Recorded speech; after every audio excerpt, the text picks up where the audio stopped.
any magic user at this point.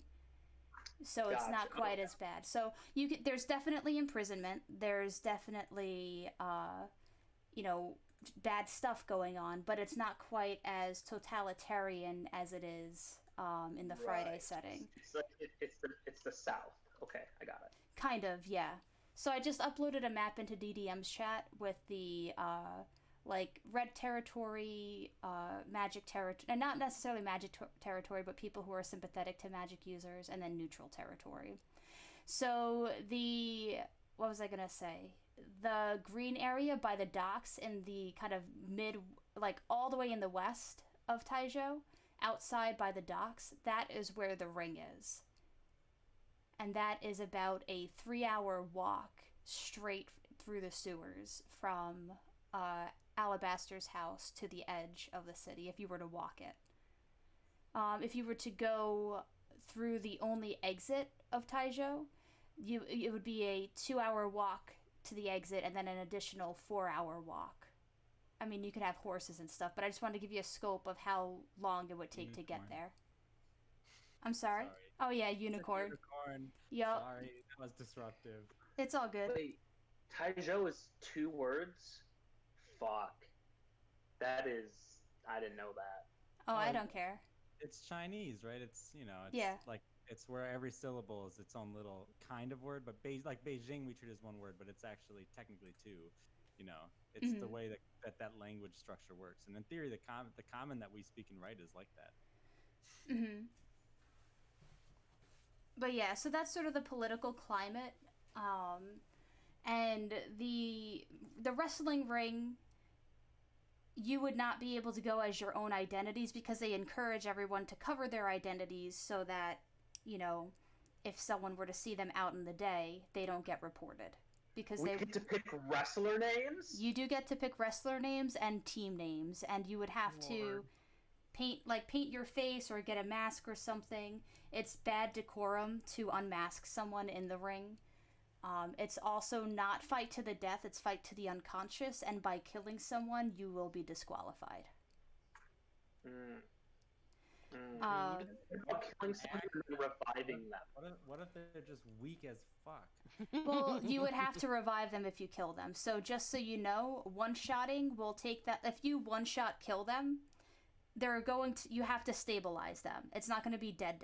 But if you double the damage in negative, then that would kill them and you would have to revive them. What if we $1,000,000 baby them? I never watched that.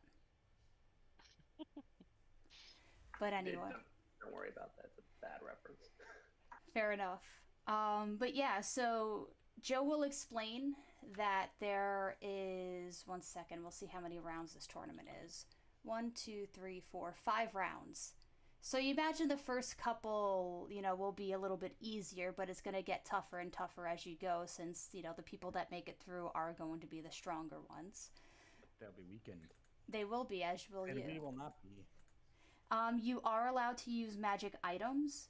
So, healing potions, spell scrolls, all that stuff is all fair game. It's not just your abilities, it's whatever you can bring, you can use. And you all would have at this point, I forgot to tell you last time, but 1,500 gold. Just from adventuring and whatever you did in this past year. Franz has so much gold. How much gold does Franz have? According to my sheet, I had 1,000 gold prior to going over towards the last campaign. So, yeah. I mean, that does sound about right. Mhm. So, you would have enough time to go shopping before this, and you would know where to go shopping. You also have your friend Trash Can would know other places if you weren't able to find something, or the Five Fingers and Ash have plenty of resources. I need a new rapier. And Franz just says this in the middle of the meeting. So Joe, should we recruit some more people to fight with us, or is it only 3? It is only 3, but Will the other teams have 3? correct. Okay. As long as it's Should just we me. organize another group? If you wish to organize another group, you may, but I'm only paying one group. Well, would they frown upon us fixing the final match if both groups manage to make it? I I think mean- they probably would. I would assume so. But I guess more hats in the ring for us if you two fight fairly. Well, I guess you'll see which one of you would make the better party. That sounds fantastic. We could bring it. Well, wait. So, but aren't they represent? Eric's. Sorry, Eric is stupid. Remember this always. Uh-huh. Do they have to represent thieves guilds? No. It's just Okay, it's a okay. free for all. Okay, we're just assuming that. Oh, it was the rival thieves guild. For some reason, I was thinking Oh, that no, everyone no, no. was representing thieves guilds. Sorry, let me so there's a so at some point either a rival thieves guild or a random, band of thieves stole something of great importance. They sold it and it ended up they at some point sold it and it ended up as a prize in this WrestleMania competition. So the bandits that sold it, they could or could not have any affiliation with this. It's possible that maybe they sold it for money and then they're going to, play in the tournament to try and win it back. That is something, but it's not foul play to do that. 5D, that's right there, baby. That's what? 5D chess. And Oh, what is yeah. And one final question, Joe.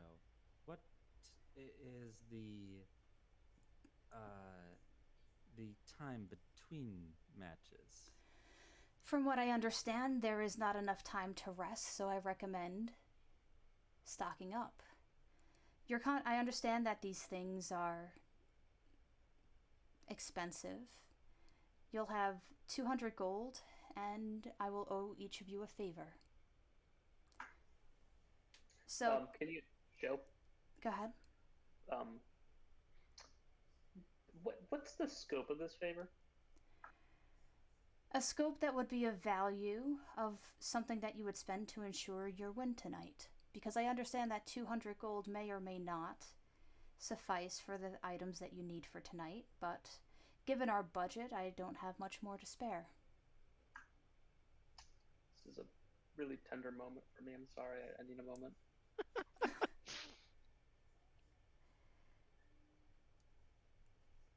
But yeah, so, she's not trying to undercut you all but with this. It's just all they can spare right now for this thing is 600 gold, and she's kind of imagining that as the price for you going out and doing this and stealing.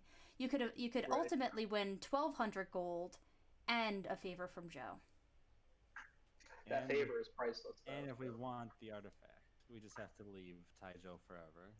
Yeah, if you take the artifact, she will have a target on your back. But she loves Franz. That's the thing, and we can bank on that love. I have a Franz question, has, like, Dungeon Master. a lot of mommy issues. Uh-huh. Sorry, Eric. Have I seen a Tyrannosaurus Rex? Goddamn, you always... Just because you harp on, no, you can't polymorph into a T-Rex because you wouldn't have seen a T-Rex. Roll me... why I asked. I know. Roll me a D100. Okay, one sec. D100. The way I've always headcanoned it, and I'm not saying to take this, is that in studying polymorph, for instance, you would have read up on these different creatures you could potentially Right, change someone into. but That's how I headcanoned it. 96. Shit. Damn. If I was you good, I rolled high. If I was bad, fuck. you did see one in the book that you had taken from the underground city that you had given to the Naga. So you Cool. do know what a Tyrannosaurus Oh, Rex dude. is. Amazing. I would have been fine with mammoth or giant crocodile, but I'll take Tyrannosaurus Rex. Yo, no, that's totally fine. Now, there's only one I have- catch. I Oh, have go ahead. 5 T-Rexes. Oh my god. 3 4s. Oh no, 2 5s, 6. I have 6 T-Rexes. Incredible. And resilient con. Um, each one of you has something that you had planned tonight that you're going to have to get out of. Nor you had promised, or not promised, but you had set up with Faye and some of the other teachers to do a sort of teachers' night out sort of deal, because Faye was like super excited about going to the party and she really wanted to go out more. So it was going to be four of you while the other four or five stayed in. So you know that Faye's super looking forward to it. So you're going to have to break that news to her. Nope. Franz. You're going to an arena to watch the that's perfect. I love it. Like originally it was just gonna be a night out drinking at a tavern, but now it's WrestleMania. You said there's four that are I'm with sorry? me, so there's three of them. They could join. Oh my god. Yeah. In my head it was going to be you, Faye, Tenzin, and Hanai. So All right. They're like stronger than I am, so like they could form a squad. yeah, you could try and convince them to do that. They'll probably be on board, but still need some convincing when they were all set to. And you know that Tenzin's kind of set down the adventuring. He's more into like the Sunday school dude sort of gig. Ash, you were supposed to have your singing lesson for Aria tonight. And Franz, you were going to teach Paul how to be sneaky and try and get him to steal some of the things from Ash's office. Just little stationery and paperweights and stuff. The fuck? But then he was going to put him Careful. back. But Be careful, friend. You never know what anything in that office does. That's what I have to say about that. I'm gonna say that Franz legitimately just forgot that he had any obligations tonight. Oof. Sounds good. It's canon. So how do the I guess we'll start with Nor first, since or does the party want to talk with one another before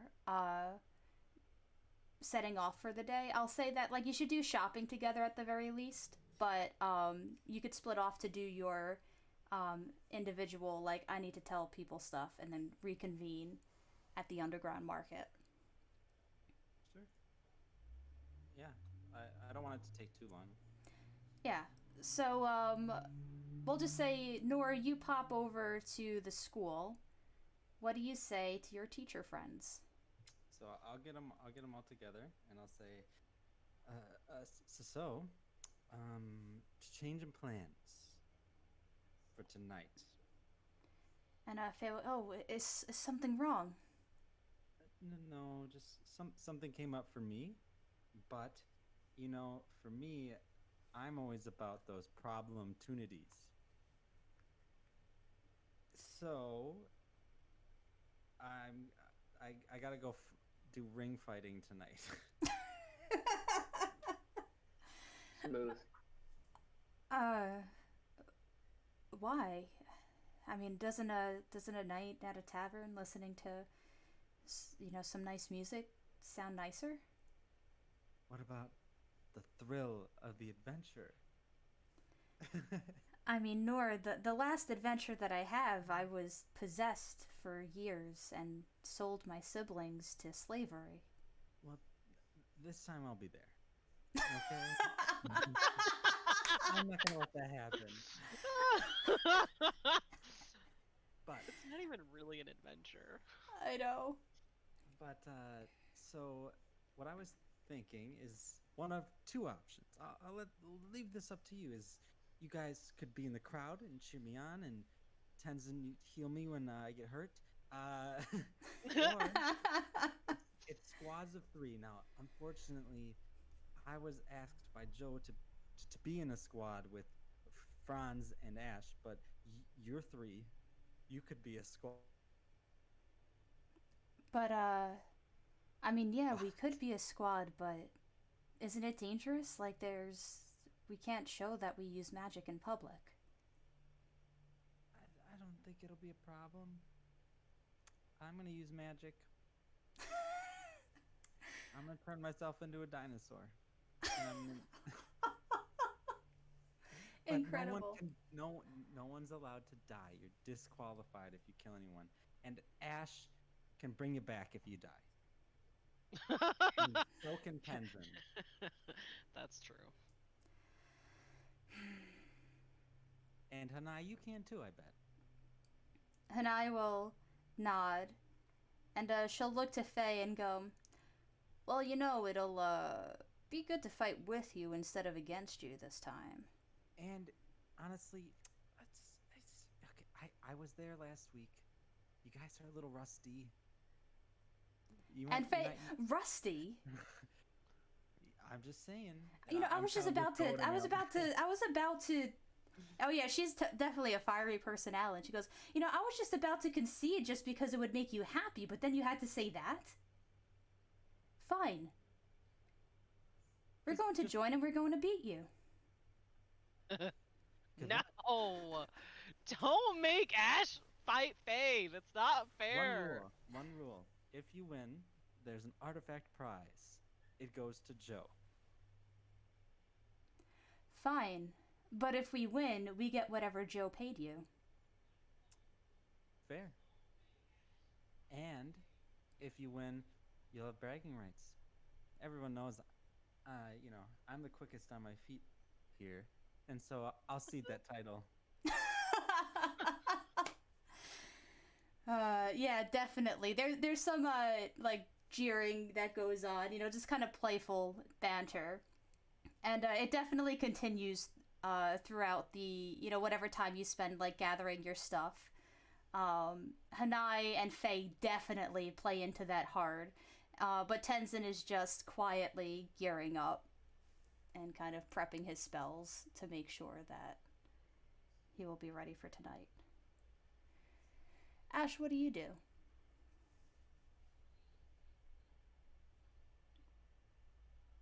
How much time do we have in between this thing and the next and where we are right now?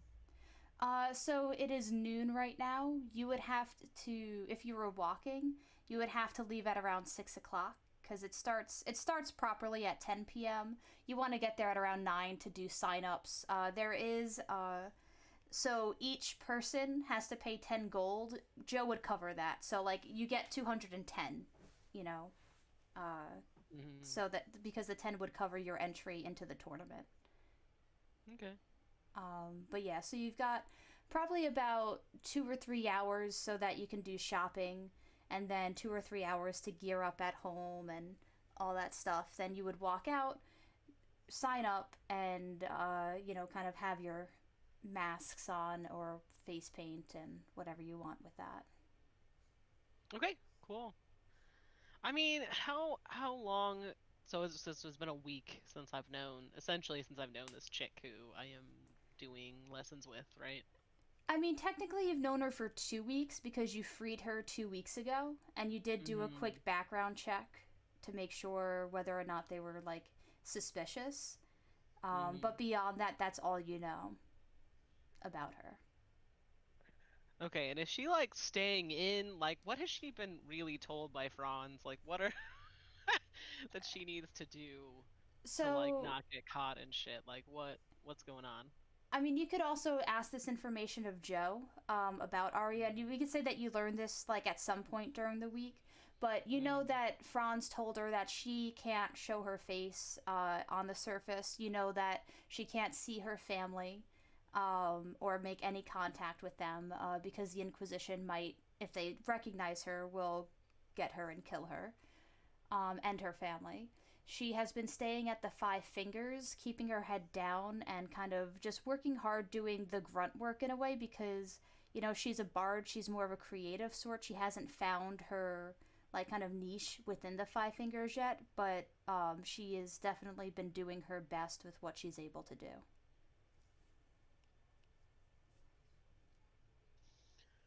Okay. She hasn't even been doing runs outside of the guild. She has been doing inventory counts and organizing stock and stuff like that.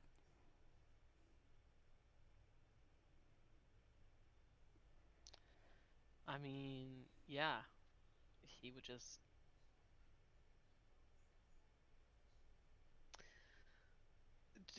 He knows that she sings. Does he know if she has a favored instrument? She probably plays some brass, like the sackbut. She probably knows how to play a little bit of each of her siblings' instruments, but she really only truly enjoys singing. Like her main instrument is her voice. Okay. Yeah, and just as a recap, her oldest sister plays the lyre, and her older brother plays the sackbut. Her younger brother plays the lute. Her twin brother plays the lute. Oh, cool. All right. Well, yeah. He would just. I mean, I don't even know. He might just send a note. Like, um. Yeah, sure. He'll go over to. I mean, like, he's in the Thieves Guild right now, so he'll just walk over to wherever she is. Yeah. Right now she is just taking stock of inventory. So she's got a book open in her hand, and she's very dutifully writing in it. Her handwriting is impeccable, and she does not notice you as you approach her. Cool. And I'm sorry. What is her name? Aria. Arya. Okay, I'm writing this down because otherwise Like I'm the gonna forget again. song. Yup. Um.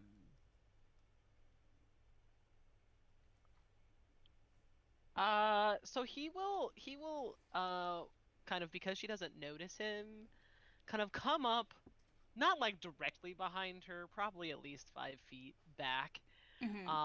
and probably do the first line of a call and response song.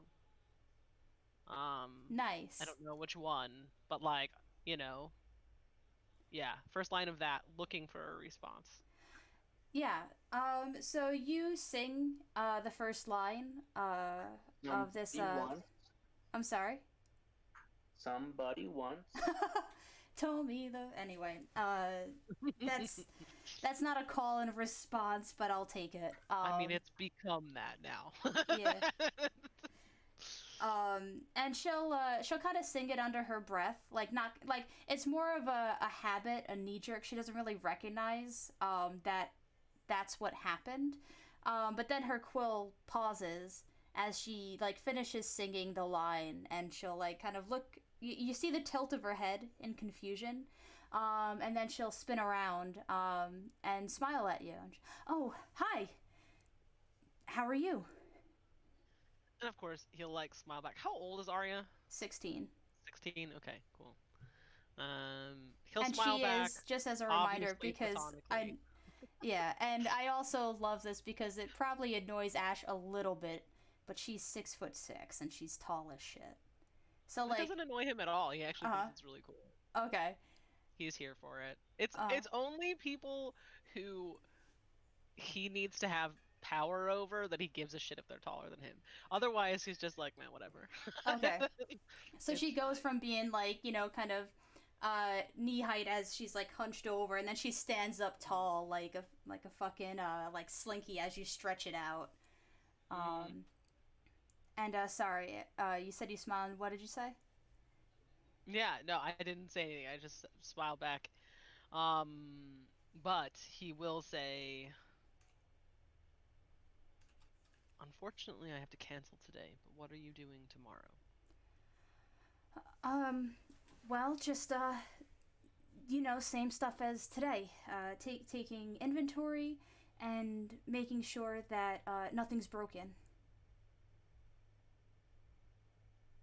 All right, well, we'll meet tomorrow at the time we had planned for today then. Okay, sounds good. I'll have another day to look forward to it then. Indeed. Be safe. You as well. Yeah, that's it. He'll Sounds walk good. away. What's your passive insight? Passive insight is 24. Yeah. So Ash would recognize that, like, there was a brief flash of, like, kind of disappointment in her face. Because, like, this was clearly something she was looking forward to.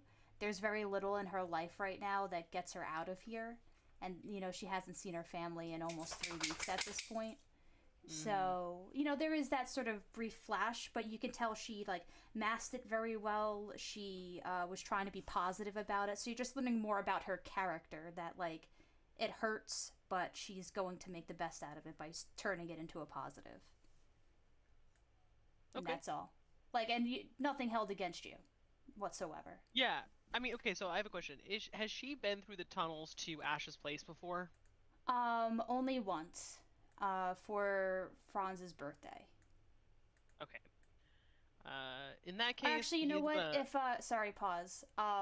It would depend on whether or not Joe knew she was allowed or not. Because if Joe knew that she didn't have clearance for that, Joe would have taken her above ground. Okay, then never mind. Yeah. So. Because So the thing is, if Joe trusted her enough to take her through the tunnels to Ash's house. Gotcha. He was gonna do a thing, but if she would have taken her above ground, then I'm not gonna do the thing.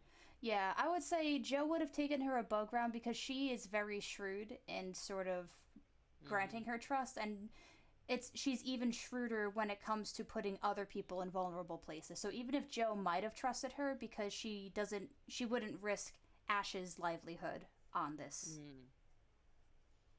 So yes. Cool. All right. And then Franz totally forgot about Paul. So y'all. Yeah, is Lucky around? Is what? Is Lucky around in the guild right now? He would be out doing kind of scout work at this time. He's usually in the guild at like dinner time and in the early morning, but not in the afternoon. Is what? Is King there? Yep. Can I talk to King? Yeah. King is currently just moving large boxes around. He's sort of the muscle, even though he's like this like tall, lanky, half-elven dude. He's just got like a sort of like a swimmer's body in terms of not overly muscular, but like just enough. So he does a lot of lifting. Oh, hey, King, Franz, what's up? How's it going? It goes. What are you doing tonight? Well, I was just gonna go to the frat and smoke some. Dope. You wanna wrestle? With you? Potentially. Maybe. I don't know. What's the context? You know the little brawlers guild that's going on around town? Oh yeah, they got some great fights. Yeah. So we're trying to infiltrate it to win, and we need to win an artifact, right? Oh, well, you're not gonna beat Tarek and Tooth. They're the best. They're undefeated champions. Well, this is why we need multiple groups entering, so we have a better chance of defeating them, or at least tiring the fuck out when I get to them. What do you say? What's in it for me? If you win, you get a lot of gold, and you make Joe really happy. Oh. Yeah. Oh, indeed. And you could tell, like, I mean, he's kind of always in your shadow. Not so much where it's a rivalry, but, like, the chance to kind of shine for once is definitely appealing to him. Now, you would need to have... I imagine that you want Lucky to be part of the trio? Oh, for sure. And you would know that Lucky and his partner River are sort of like a dynamic duo. So unless you would want to have someone else, by inviting Lucky, you're also inviting River. I don't know who River is, and Franz doesn't really care. Yep. I was actually thinking, let's get Arya out of here. It's a masked fight. She'd probably be safe. Arya doesn't fight. I'm sure she can. Uh, no, she can't. She could, and he'll kind of laugh a little and go, she doesn't even know how to throw a proper punch. She still, I mean, she has a fighting spirit, but I mean, she tucks her thumb in her hands when she punches still. Well, she doesn't look like she's the punching type. There's different ways people fight there, King. She doesn't have magic either, if that's what you're thinking. Well, why don't I go talk to her, and then she can make a decision. Yeah, okay, good luck. So, you gonna do it, though? Yeah, I'll round up the troops. Yeah, get lucky. Can be your good luck charm. Yeah. I'll have someone send to him. Yeah. You know Ari is around here? He'll point over to the where she's taken inventory, just as Ash is finishing up a conversation with her. Oh, hey. Oh, hi, Franz. Hey, got any plans tonight? No, they actually just got canceled. Or Well, postponed. How serendipitous. How'd you like to get out of here tonight? Am I allowed to? No, not at all. But Oh, there then... is a fighting competition tonight where you have to wear a mask. And if you participate in this little group I'm forming with King and Lucky, you know, you have the you can get out, see the sights a little bit, and you know, maybe win some money. If I'm not allowed, I'm not gonna go out. I'm sorry, Franz. Well, yeah, but live a little. Come on, you've been down here way too long. I'm not going to disobey Jo. She was very clear in her orders. Well, I'll give her like all the details of it. You have until this time to change your mind, so you end up, you know, wanting to get out, live a little, go talk to King. If not, then enjoy whatever grunt work you're doing. I appreciate the offer, though. It means a lot. Well, I hope you're doing all right. I'm fine. Thank you.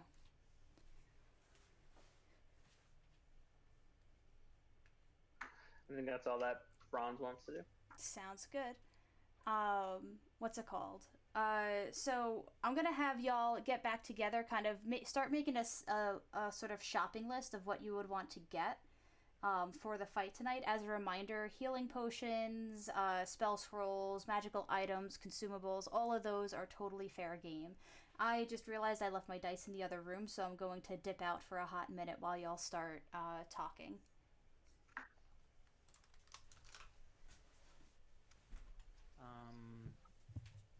I don't know if I'm willing to spend on consumables for this. I don't even have very much money, so. Yeah, definitely not I consumables. mean, don't think about it spending on consumables for this. Think about it as spending for the long term. I mean, do healing potions have an expiration date? I suppose not. Let me just see how many. I'll just check. I'm gonna go back to the old sheet. I'm just gonna assume if I had a healing potion back then, that I still have them now. Presumably, yeah. I have one. I don't think Callie was set with that. No. You know, we could use our advance to, like, you know, just have a couple potions just in case. I mean, the last thing we want to do is fail this mission. And then if we don't end up using them, it's not like it's never bad to have a healing potion. This is true. Yep. And then just as a reminder, the easiest way to win this mission is to, you know, win the tournament. But if you don't win the tournament, you can also steal it, and ideally stealing it tonight would be great, but you can also try and steal it another time. Yeah, but I need to go see a weaponsmith is what I need to do.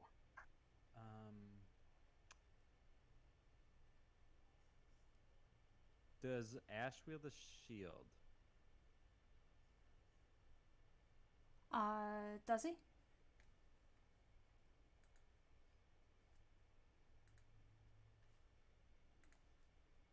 Leia?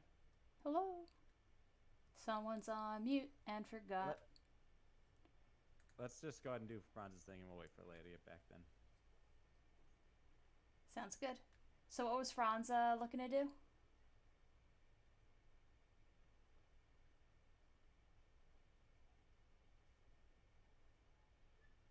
Corey! Oh my god! You both suck! Sorry, I had a moment to go to the bathroom. Incredible. Yeah, no, Franz wants to go talk to a weaponsmith. Alright. So you know that there's a weaponsmith in the northwest part of Taizhou? It's a sort of like underground market that so I'm going to describe something that it reminds me of, even though none of you saw it.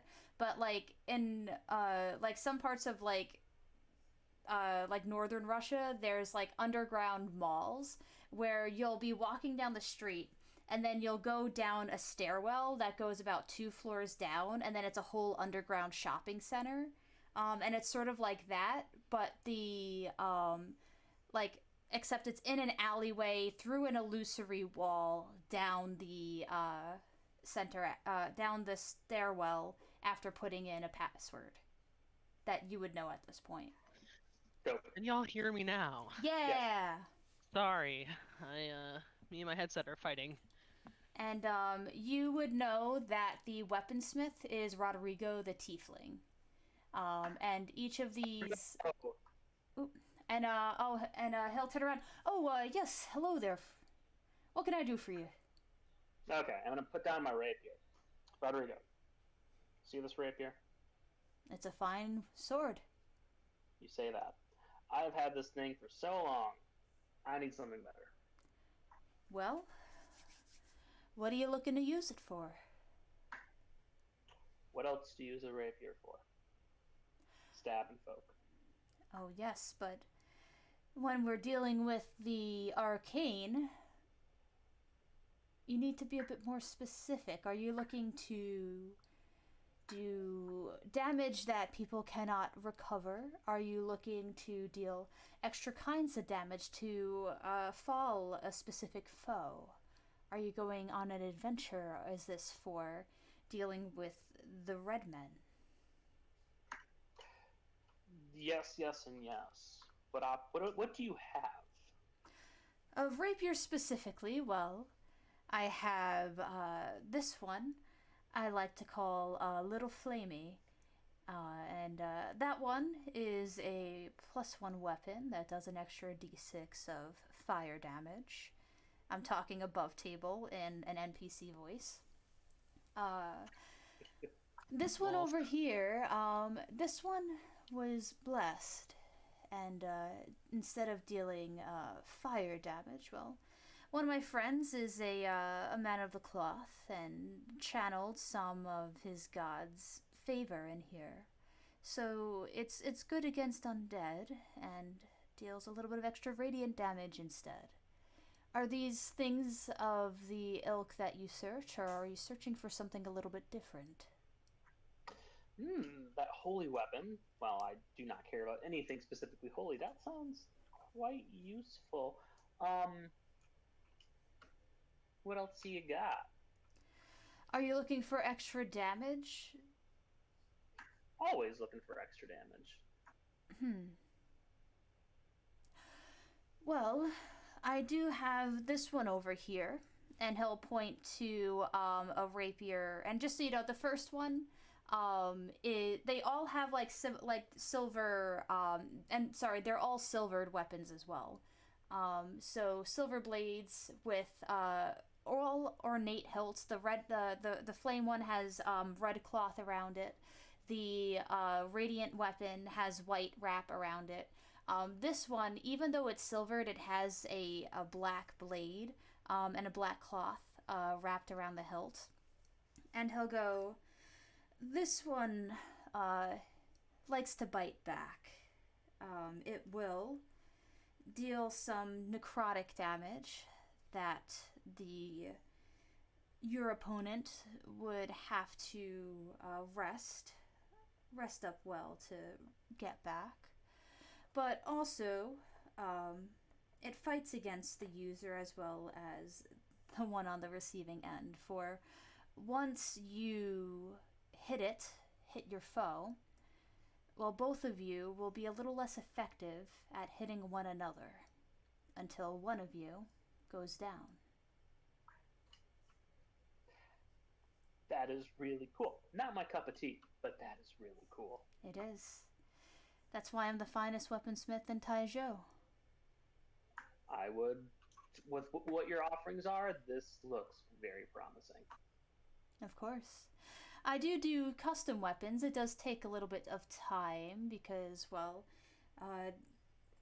those things of magic nature do take time. Each blade that you see in front of you takes roughly a month of hard work to make. So if you were to do a custom item, I would be happy to do so, but do know if you need it immediately, it will not come. That is the case. Okay, so what are you charging here? Well, for these two weapons, they are a fair 900 gold apiece. For the other one, the one that you were less inclined to get, that one is 1,200 gold. Okay. Do you do like a loaner program where if I do a custom order, I can take one of these out on loan? Depends on the custom order, my friend. What are we looking at? You know, if you have a catalog available, and that's just my character way of saying I need to think about this because I didn't know I could order a custom weapon, I would like to peruse. Well, yes, of course. So just above table. So everyone in this mall sort of kind of works with one another. Like right now, Rodrigo is good at enchanting weapons, but he doesn't have like the spells. Like he's good at inputting the spells, but he doesn't have the spells to do it. So he would have to go to one of his other friends to be able to provide the spell components and sort of, way of casting it into the blade to do it. Then there's also like certain materials that they have to make. So let's say if you were doing like a sword of featherfall, they would have to, find someone that had, like 14 griffin feathers and send someone out to get it if they don't have one. So pretty much any level 1 or 2 spell that is wizard would be something that could be enchanted. It could be a +1 or a +2 weapon in addition to that. So those are the sorts of things that you can custom make. The base price for a +1 weapon is 600 gold. If you were to get a not +1 weapon, just a regular weapon, the base price would be 500 to have a level 1 spell put in it, 1,000 to have a level 2 spell put in it. And when you kind of mix them, so for example, the +1 1d6 fire, that one is 900 by kind of combining essentially a level 1 spell and a +1 weapon. Okay, so I can order up to a +2 weapon. How much are +2 weapons base? I think I said 1,000. Okay, sorry, you said level 2 spell, and level 2 spell. So yeah, so level 2 spell on its own is 1,000. +2 weapon on its own is 1,200. Sorry, I was doubling each one. Okay, so, cool. So 1,200 baseline for +2, and then for the spell, it's an additional how much? So just if you were not combining it, 500 for level 1. 1,000 for level 2. Just know that if you are getting a spell enchanted in it, it will become an attunement weapon. Okay. Do I have anything that is attunement? I don't think I do. But just in case. Oh yeah, because the daddy cloak was not attunement.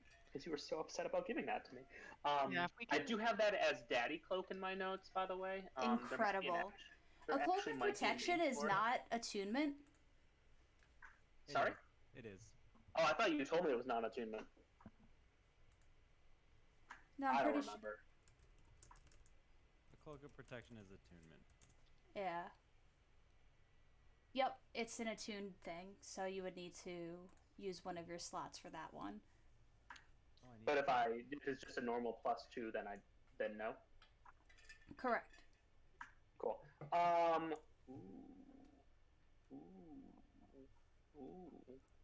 It's much better to have more AC. Yeah, +2 weapon sounds fantastic. Well, I will require payment in full if you would like to take a sword on loaner. Absolutely.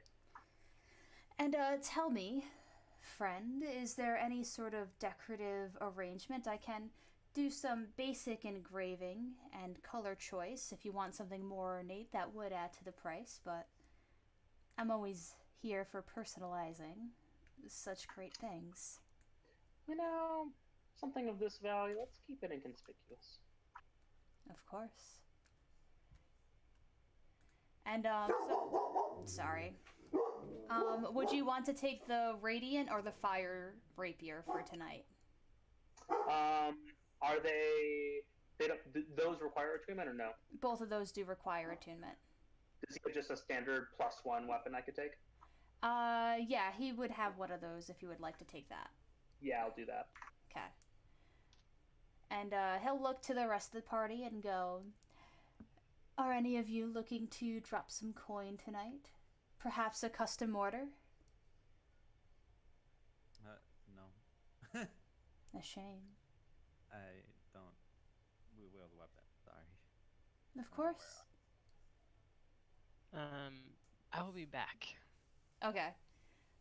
But yeah, so, Franz, you're going to have to take, track of this, but it will take 30 days for them to be able to make the +2 weapon. Now, you can pay extra to have it expedited, and they could get it done in 2 weeks instead, but that would be an additional 150 gold. Nah, I can wait. +1 Yep. is already like a major fucking bonus. 29 days from now, we just find a +2 rapier. Yeah. That would be such balls for me to do. But yeah. Is there any other shopping that the party wants to get done? Yeah, if I can find this someplace, it would be awesome. And nope, okay. I would really love to find some fire flowers. Like from Mario? So when the command word is spoken, the flowers erupt into a fireball spell centered on itself. And I just have this beautiful moment in mind. If I can find. Give me 1 If second. I can find. DM, I'm going to have set my contingency yesterday, and it will be polymorphing myself into a Tyrannosaurus Rex. Sounds good. With Totally. the blink of my left eye. Yep. And I'm sorry, Leia. Is it called Fire Flower? Because I don't see that item. I don't believe that it's like a standard D&D item. Like, there's a bead. So there's like a bead of fireball, I think. We got one of those. A necklace of fireballs. Here we go. But that's not That's exactly what I'm looking for. It's not the aesthetic. Right, but I just wanted to, like, we could change the aesthetic, but I just wanted to, I'm going to just use the sort of stat of a necklace of fireballs. So yeah, you would know that there is a sort of magical alchemy shop that also sells the raw materials, but also the things that you could make with these sort of supplies. I imagine that both of you have went shopping here on occasion, and Rodrigo's twin Victor has a shop just down the hallway, and he is the one that, and it's funny because Victor is not one that is the alchemist. He just likes sort of he likes things that grow, things that it's almost like an admirer. He hires people to do all this stuff, and he just likes to be there to talk and learn about it and see other people's interest in it. So Victor owns a shop, but you're not going to be talking to Victor for what you need. Sure. And just so you know, because I want to give kind of explanations on what they look like, they are on the taller side. They're about like 5'11". Both well built. Victor is a little bit like broader than Rodrigo. Both of them have jet black hair, red skin. Their horns are red and come out from the front of their foreheads and curve back, sort of like an ox. And their hair is kind of like just gets about like ear length. It's a little on the, it's not like fantasy long, but it's like long by modern standards, and just they're both kind of like well groomed and have a good trimmed beard. And when you enter the alchemy shop, it let me just see what it currently smells like, because there's always stuff brewing. It kind of smells a little funny. There's something weird being brewed. It doesn't smell awful, but it's a very earthy smell. And sometimes you come here and it smells like, sugary stuff, But this one, it seems like some sort of remedy is being brewed, and remedies never taste or smell good. And there is Rodrigo, who greets you as he's kind of organizing things, because he knows enough to make sure that the shop is organized by parts. And there is a young woman who has, she is half orc. She has braided hair down in pigtails, and she is small for a half orc.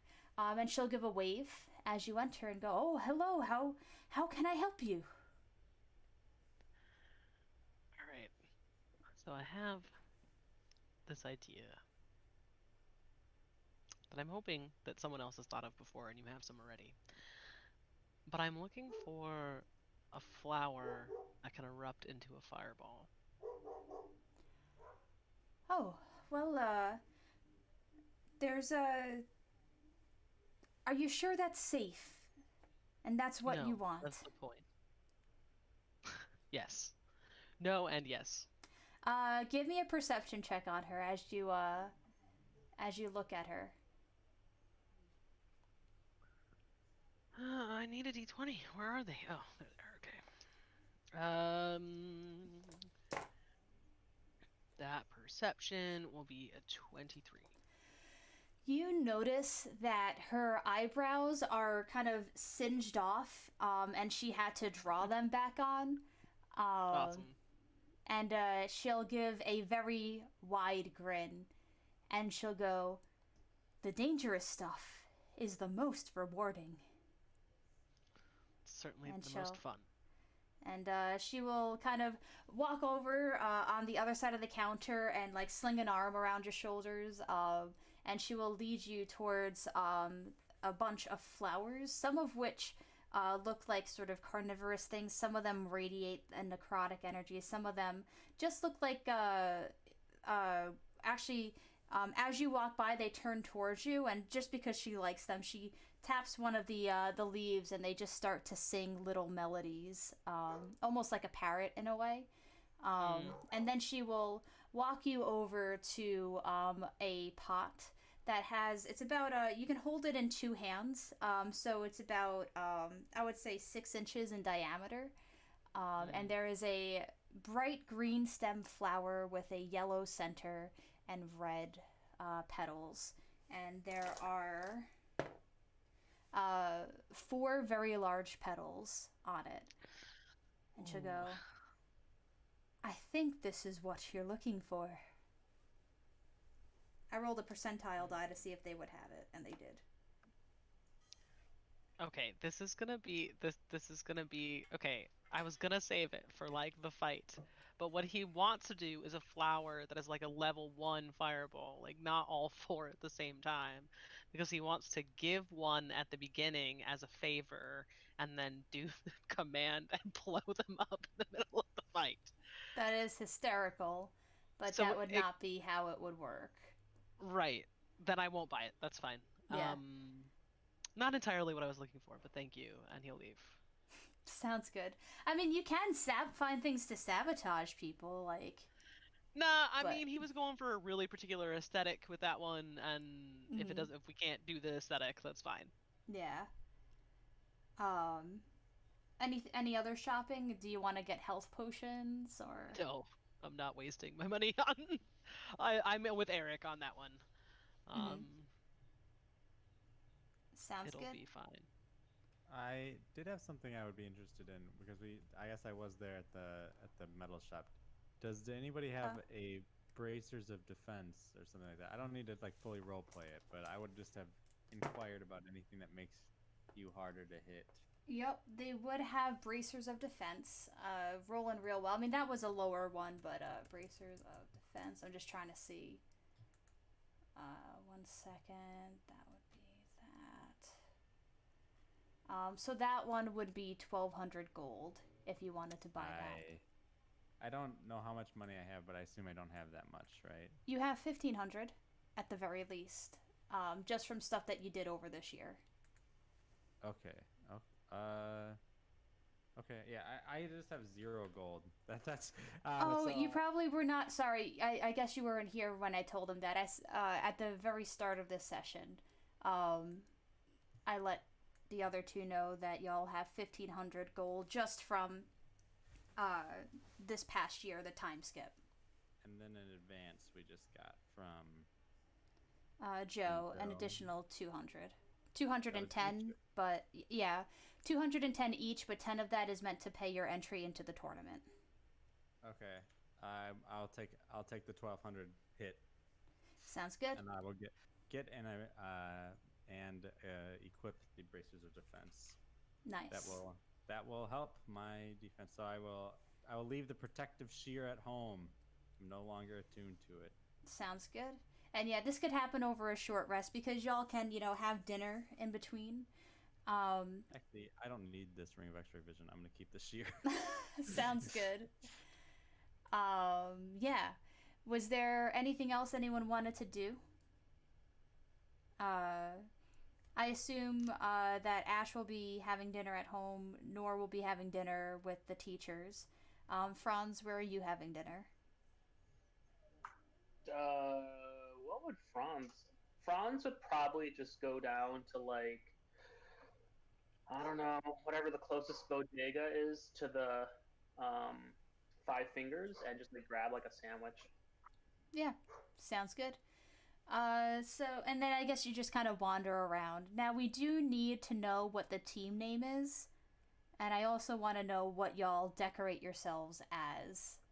You're obviously you'll do this like as you're kind of walking. Are y'all taking the sewers? That's what Franz. That's why Probably. Franz would be around the Thieves Guild. That's what he would presume. Okay. Ash, are you dressing up at home or are you dressing up at the Thieves Guild? He wouldn't walk out of his house in his getup. Okay. If they're gonna be doing magic, he's not gonna walk out like of his Yeah. house. No, it was Wearing it, mostly yeah. just me trying to see whether or not like Gregory or Paul would see you like putting clown Oh. makeup on or whatever you were. I know that you're not going to look Lord like a have clown, mercy, but he would not allow Paul or the baby to see what fucked up shit he is gonna do to his face. oh, I'm just imagining like when like dads shave their beards and then hold their kids right after, and they're like, "Who is this man?" Yeah. Yeah. Hey Kelly, do you remember that Pinterest I sent you about that? I said it was kind of an inspo for Nor. The clothes. Yeah. Well, I'm gonna look exactly like that, face even. Okay. Like I'm gonna change the shape of that. What plus the mask? So. Uh huh. Sounds Yeah. good.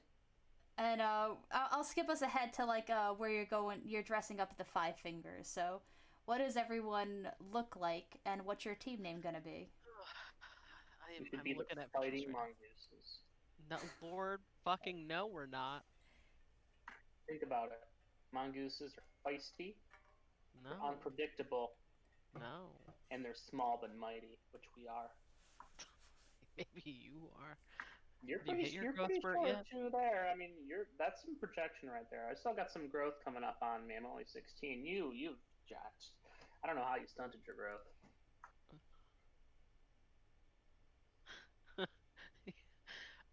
Okay. I sent a picture of what I look like, and a mask. I have to have a mask. What animal do I want my mask to be? Tempted to do Tyrannosaurus Rex. You should. It'd be hilarious. Okay, we'll do a dinosaur mask. Oh. Team name. Oh, my code name. Hmm. Hmm. Let's just look dinosaur puns. Tyrannosaurus wrecked. Dynamite. I love it. Oh no. That is amazing. All this because I rolled a 96 on whether or not I knew what a Tyrannosaurus Rex was. Amazing. Well, if we're gonna be the fucking fighting mongooses, y'all, that's fine. Mongoose or mongooses? Franz Just the looked fighting up. mongoose. We are one entity.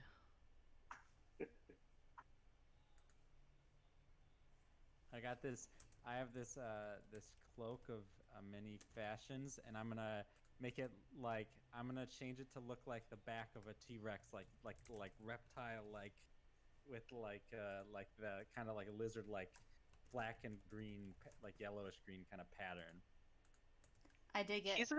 Ash will then go, if we're going completely ridiculous, if that is how we're gonna do this, he is gonna go with pumpkin pie. Oh my god.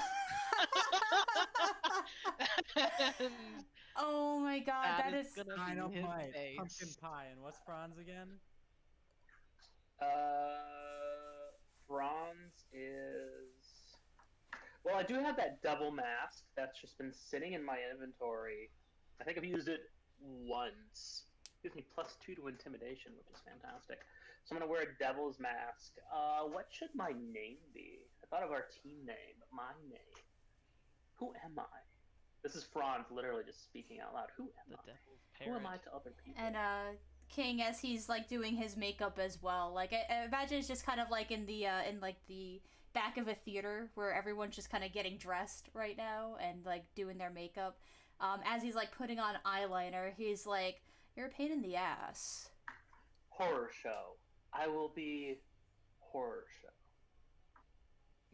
Okay. Nice.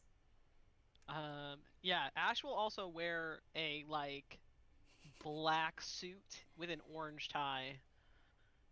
That is incredible. And that face that face coloring. That is perfect, and I love it.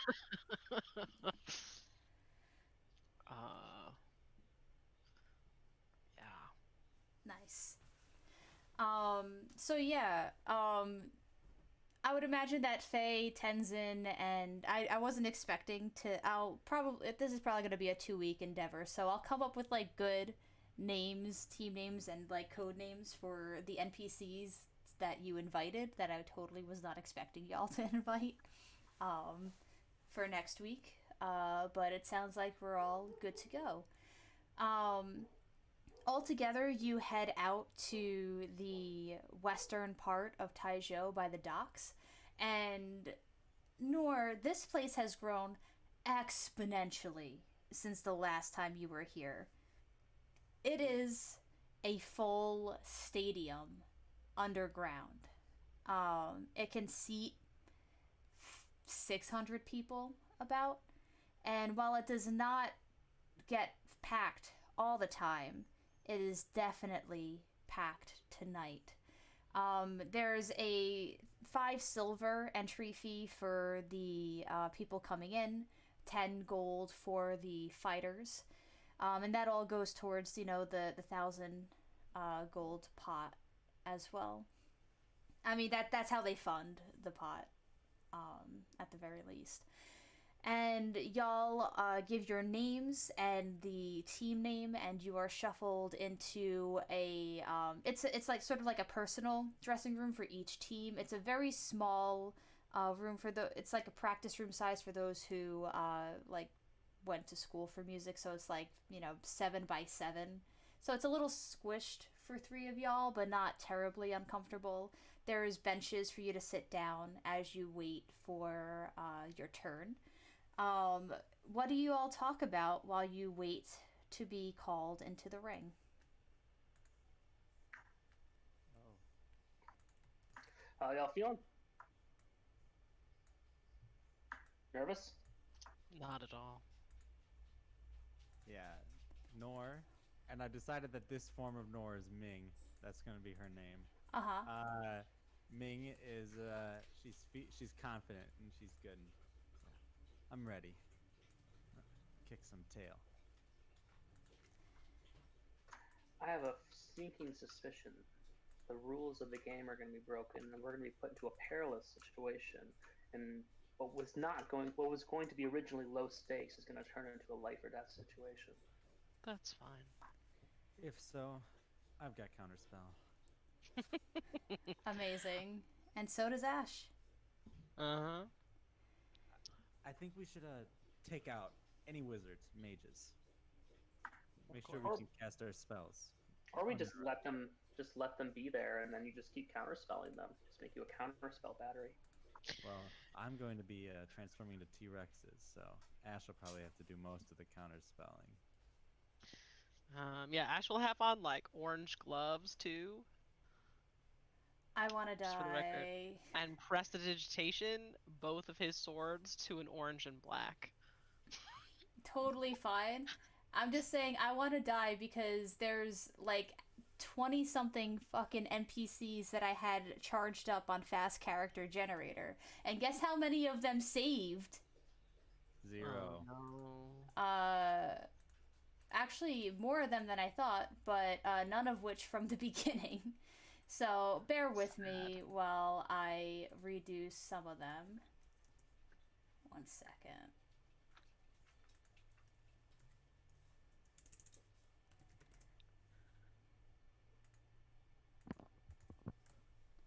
So keep talking. My apologies. I had it all set up. I was pumped. So, Oh, what happened, Bowie? in these combats, I am going to focus on disabling our opponents first and foremost, and when the going gets rough, then I'll break out the dino. I'm just gonna hit shit till it's dead. So it's unconscious. Don't make me waste all of my spell slots on healing what's word. worse? Beating someone into a coma, having potentially lifelong, serious, debilitating issues, or death. Well, in this case, death, because it takes you out of the running and probably the entire team. Stop making me clean up your messes. It's getting boring. I'll probably be throwing out hypnotic patterns on turn 1, especially if I'm going early. I did prepare greater invisibility, Franz, so we could throw that on you before. Could we throw this is maybe for the DM? Could we throw up that before a fight? Could I throw up greater invisibility on Franz? So you would not be able to. Okay. The fight has to start at the ding. Now, if you had, like, so for example, you could have polymorph between fights because it stays, but you can't, like, charge. Polymorph lasts an hour, yeah. Yeah, so you can keep polymorph between things just like they can. But any sort of buff spells that, like, you can do it if it's a cast, like, if the duration is 10 minutes or longer, you can preemptively do that. But if it's anything less than that, then you can't preemptively do that spell. I'm unpreparing greater invisibility. I mean, it's still worth it for, maybe some of the higher level fights. Yeah. Yeah, I'm just thinking my concentration's a little too valuable, I think, for that. Gotcha. Totally fine. So you are eventually brought out into the ring, and there is just a roar of applause from the crowd. and people are like kind of like stomping on the floor for an extra rumble. The ground is shaking beneath you. The earth is quaking. You're the worst. And what were you, the fighting mongoose? Fighting mongooses, yeah. And you look up and there's like an announcer box where they're talking into ye old megaphones. There is a half-orc woman with a blue lizard folk lady kind of chattering with one another, introducing each one of y'all. And then, they'll say, and in the north side of the ring, we have the Taijo Destroyers. And then there's, you see a halfling carrying a sword and shield, kind of bashing their fist against the shield. There's an elven person who has plate armor on, a shield, and then a cross in their other hand. And then the third one is a human who is dressed in leather armor and carries a lute on their back. And then they'll go, and in the south side, the fighting mongoose. And then y'all can try and actually what we're going to do is we're going to do a sort of morale check in who gets the favor of the audience. So I want one person to roll a straight d12 to see who gets the audience involved with your... I want to push back a little bit.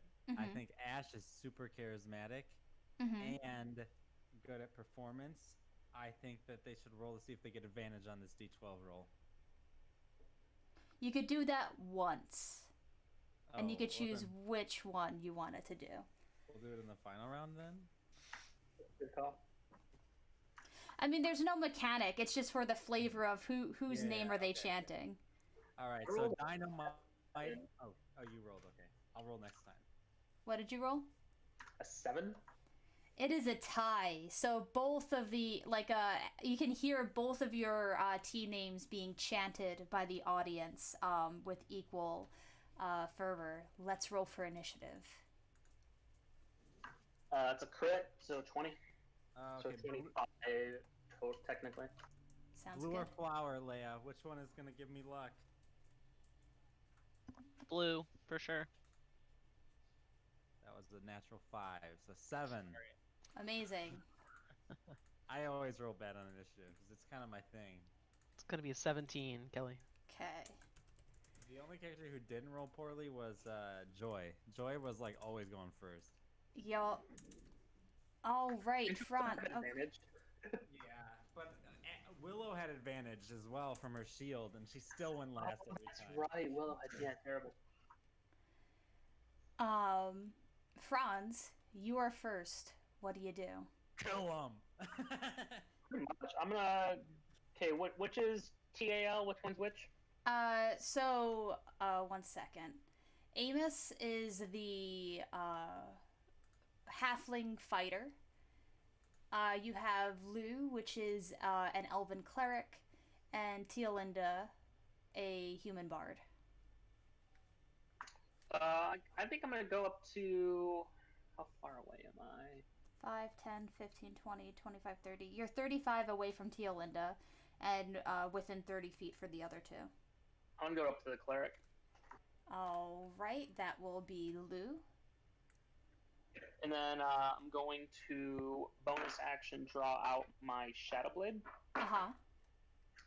And I'm going to try to smack him in the face. So I was going to poop in his hair. Oh, actually, just pause, because I'll let it for this fight, but familiars have to roll their initiative, so they don't always go on your initiative, and I want to follow those rules moving forward. But on this fight, we'll say that she goes right before you, but it's really important to have the familiars go on their own turn.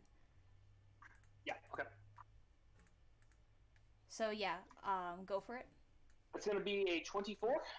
That will hit. Oop. And I want, what's it called? Moving blade, Yeah. Let's go.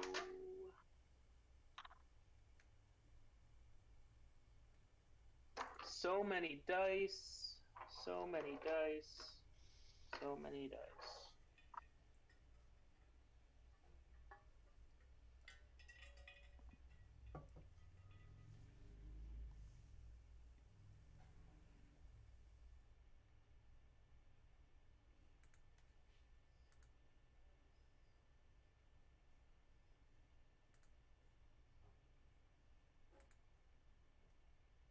34 damage. You one-shot them, which means No. you have to stabilize them before. So they can get one turn kind of unconscious, but if they make a second turn, then they are dead. So you have to stabilize them between their first and second turn. They don't get death saving throws? Well, you typically when you one-shot someone, they're dead.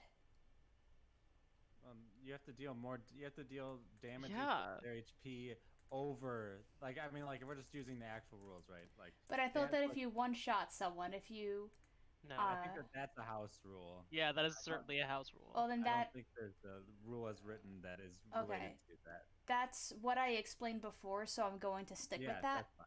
But you did one-shot them, so therefore they are quote unquote, you don't have to worry about them for one round, but if they get to a second round of death saves, they will be dead. So that'll be an action to stabilize them? Correct. Is there a chance of failure on that? No. I'm not going to be that mean on a house rule. You just have to use your action to stabilize them. It will be if they are, in real kind of outside of this situation rules. But right now, because I'm assuming that everyone is doing non-lethal damage, so because you are naturally not doing lethal, it'll be a lot easier to stabilize someone if they're bleeding out from a one-shot. Next up is Amos, who is going to... Franz, where is Sova right now? Did she do a flyby? Like, where is she at the moment? Nah, she's probably, like, hanging on my shoulder.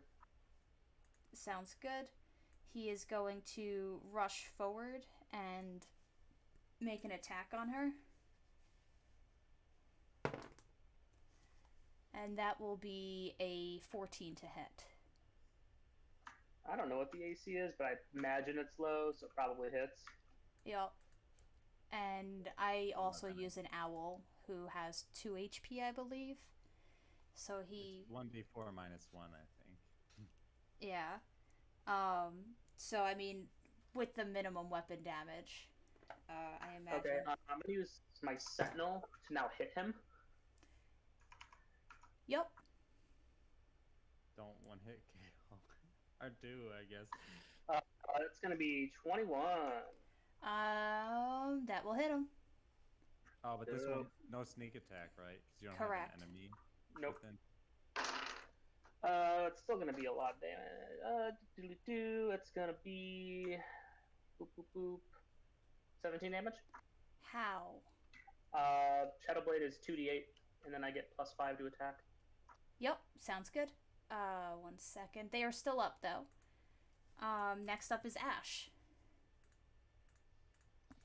You hear Willow. Ha. You hear Nora shout, "I'll take the downed one." Assuming I'm within 30 feet, right? Yes. Okay. Yeah, okay, so I guess I'm gonna come up to diagonal. Wait, which one am I? I'm the... Your bottom right. Okay. Yeah, so I'm gonna, in the, like, if all the squares around A create a square, I want to be... I guess, actually, this is easier. I want to be 10 feet in front of T. 5, 10, 15, 20, 25, 30.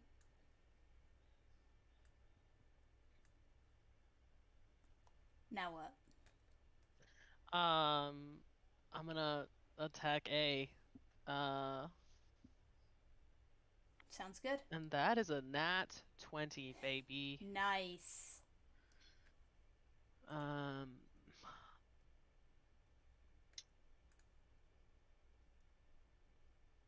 So you take max damage on the first weapon.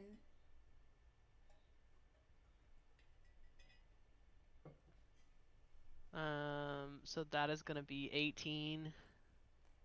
Okay, they are down. You do not kill them. Are they stable? They are stable.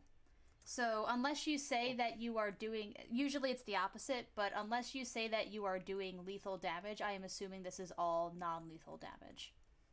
Cool. I'm gonna give for my bonus action and inspiration die to Nor. How long does that last? 10 minutes. Okay. Sounds good. Next up, And oh, go ahead. if you fail with it, you still have it. Can use it on another roll. Just so. Okay. Awesome. Sounds good. Tia Linda is going to draw her sword and walk up to you, Ash, and she is going to make an attack on you. That's incredible. Let's see, that'll be a 21 to hit. Does that hit you? Ah, god damn it! I'm silenced all the time. That is does not hit. All I right. have a 1 under. You have 22 AC. Yes, Hot I dog. do. Hot dog indeed. Yeah, no, I was actually surprised at how, because their modifiers aren't that great at their current level. And then they are going to bonus action healing word, the cleric. Cool. The one that I was going to pull up? Yep. Okay. But now she is up and still fighting. You fools! Now I have my turn back! Incredible. Yeah. 1 second, I just need to see how much. Okay. Sounds good. What do you do, Nor? I'm up. So did they miss their turn, L? Like, in the order? Nope. Okay, they're gonna go after me. Yeah. They have like, if you have more than one attack, they have like probably 2 hit points or something insane.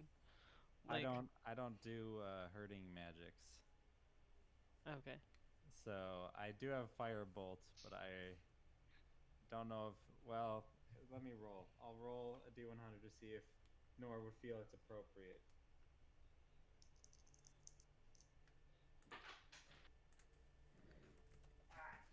Dice. Nope, she's not going to. Okay, so well, they just were healing worded, Yep. Mm-hmm. and they're prone on the ground. I'm just gonna rush up and bonk them on the head with my staff. 5, 10, 15, 20, yeah, you could get there. All right, staff. Wait, I've got to be proficient in using the staff. Wizards are proficient, but it's your strength modifier. Yeah, which is +0, but I should still, yeah. So I can It's still two-hand it. +4.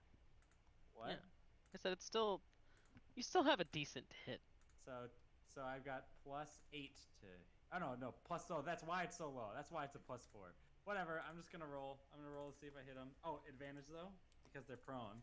Yep. 18. That just hits. All right, and I deal a D8 because I don't have anything in my other hand, so I can two-hand it. 2 damage. They are still up. I say, I was gonna come and lift you up, but instead I hit you. Sorry. And what they are going to. While playing a wizard, I've now used my staff to hit things twice. They are going to cast a spell, and I need both Nor and Franz to make. From what I understand, I can know what the spell is before I counterspell it. It's a thunder wave. Does it look like they're casting it at a higher level? That I don't know if I'm allowed to know. No. You're not allowed to know that. I'll take it.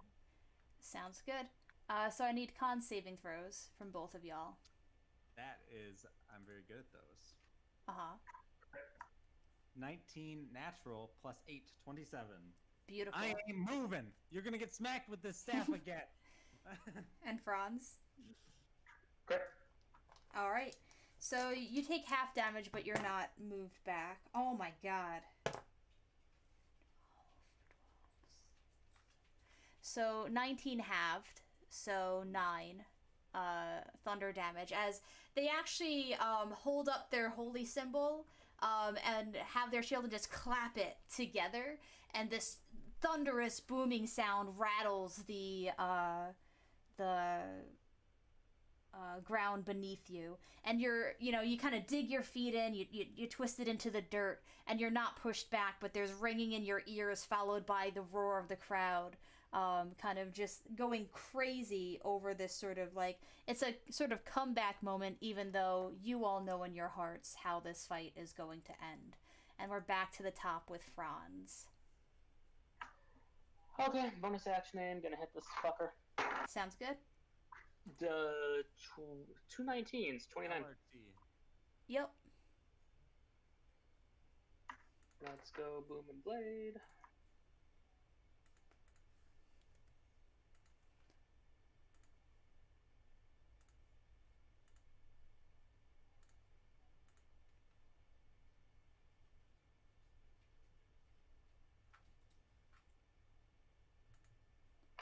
$42 damage.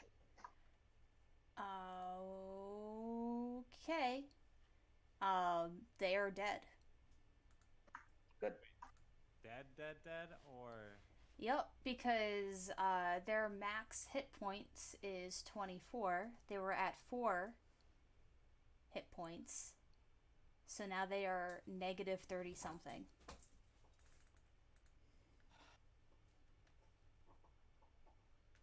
Next up, we have Amos, who is currently unconscious but stable. Ash, it is your turn. I mean, all of them are down at this point, and one of them's dead, right? No, T hasn't been hit once, I believe. That's why I asked. I thought Franz was gonna go after T. That's why I asked if he was doing T or L.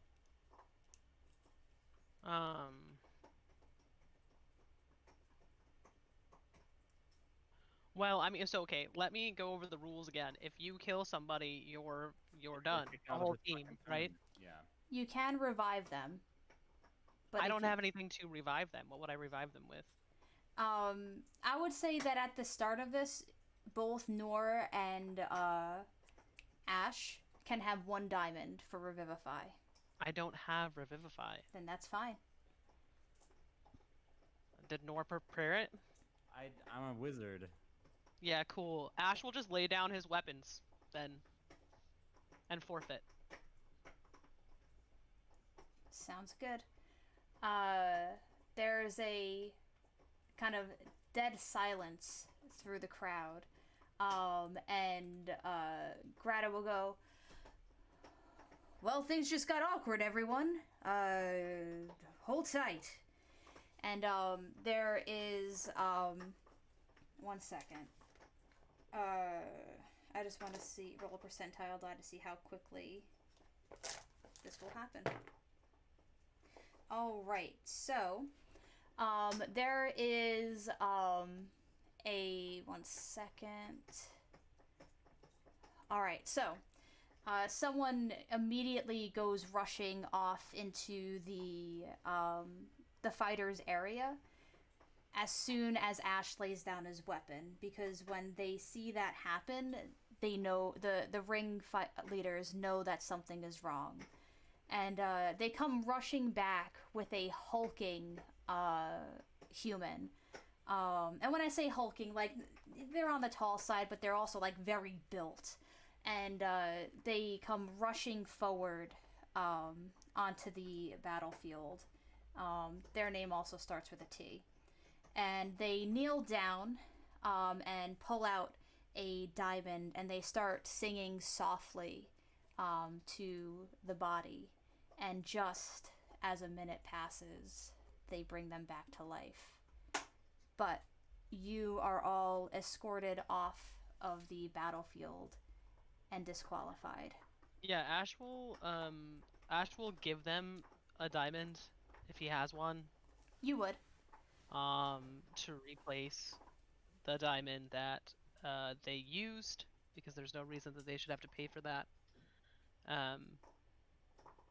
He is very mad. Sounds good. So you are all escorted and told to wait inside of the room. You're not, like, it's clear that by the way that and like really the way that Ash responded is sort of what saved the party from any sort of action. You are definitely going to get reprimanded in some way, but you are ushered off to sit in your room while they kind of handle what's next and get the next round going back. In the time that you are sitting there, what do you talk about? Man, these things just blow right over.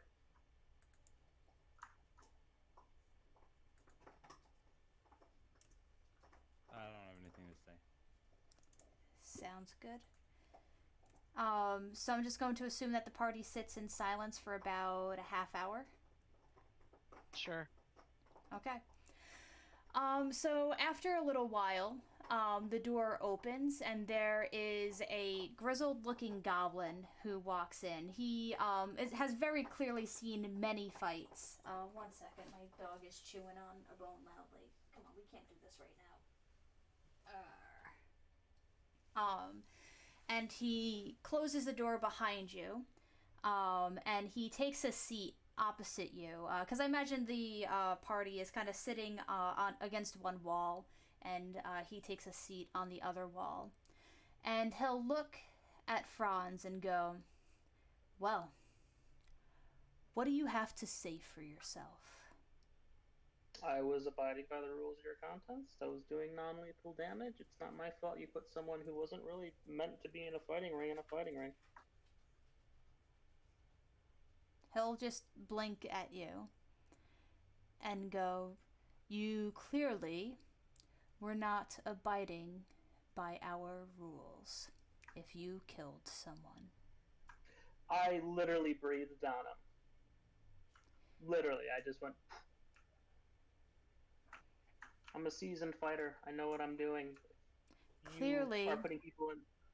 You do not. If you knew what you were doing, you wouldn't have attacked someone with that much force that was obviously didn't need it.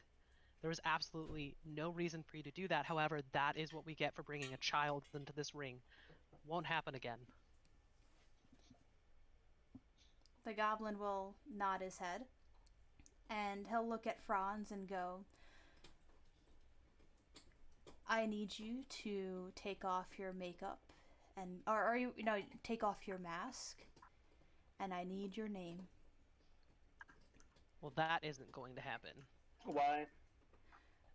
"We need to know what you look like in order to make sure that you will not step foot in this ring again." If I refuse?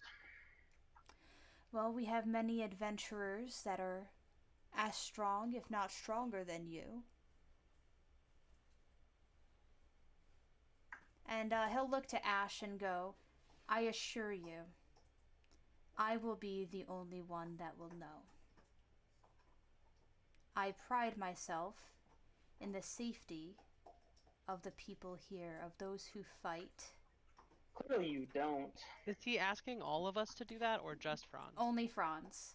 You two, and he'll actually go, "You two may remain anonymous. You two are welcome to watch the remainder of the fight. But this child will be asked to leave, escorted out, and will not be allowed to set foot in this ring again, nor in the stands." Clearly you have no precautions, no inclination of safety for these combatants at all by letting them set foot in the ring. "We cleaned up your mess." You cleaned up your own mess. You allowed this to happen. And as you start, give me 1 second. If he starts casting a spell, will the Nora, since you would know this, because you said that with counterspell you're allowed to know the spell before you counter it. No, I asked you if that's okay, if that's how it works. Oh no, I would imagine not. But you would I would say if you are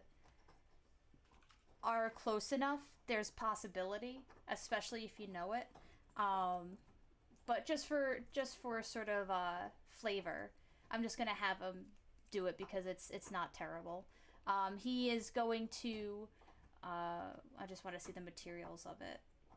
No, he just weaves a sort of sigil sequence with his hands and mutters something, and silence enters the room around Franz. I think the way It's big, but I'm just gonna say he just kind of puts it around Franz's head, just for it's more for flavor than for any real thing. So Franz gives him the middle finger. the thing people say online to do is have it be a passive Arcana check. So okay, like totally fine with that. So yeah, you would know that he is doing sort of a modified silence spell, so that he does not have to listen to Franz, and he will look at the two of you and go, "Well, we could do this the easy way or the hard way. I would like it to not be the hard way. Either your friend here will give his name and his likeness to me so that we can ensure that he does not step foot in here again and he will leave peacefully, or I will have to get the bodyguards to do that for him." How about this? I know what he looks like. You're not going to get him to agree to your thing. I will make a image of what he looks like and tell you his name. Roll me a persuasion check. Sit 18. He believes you and believes that you will give his genuine likeness, so he will nod. I would be all right with that. I look to Ash, shrug my shoulders. I mean, Ash clearly does not agree with doing this at all. But he's not gonna try to stop you, and also knows that if they get bodyguards in here, there'll be bloodshed, which is All right, equally not good. So I will cast Minor Illusion and create an effigy of Franz's face. Mm-hmm. But I'm adding an N-shaped scar underneath his like that's really prominent and kind of like red, like on the bottom of the left cheek. Then I'm going to need a deception check because I made his insight check based on your persuasion. So we're going to roll another one of a deception check versus his insight. If that's what you want to do. It's kind of one of those things where I didn't want it to be too obvious. I just wanted to have like a little thing there, but I guess I just said I would do that. So, sure. Do I make this deception check with like my intelligence modifier or my charisma modifier? It would be charisma. Because here's the thing, this is you, like, so I assumed 16. that you...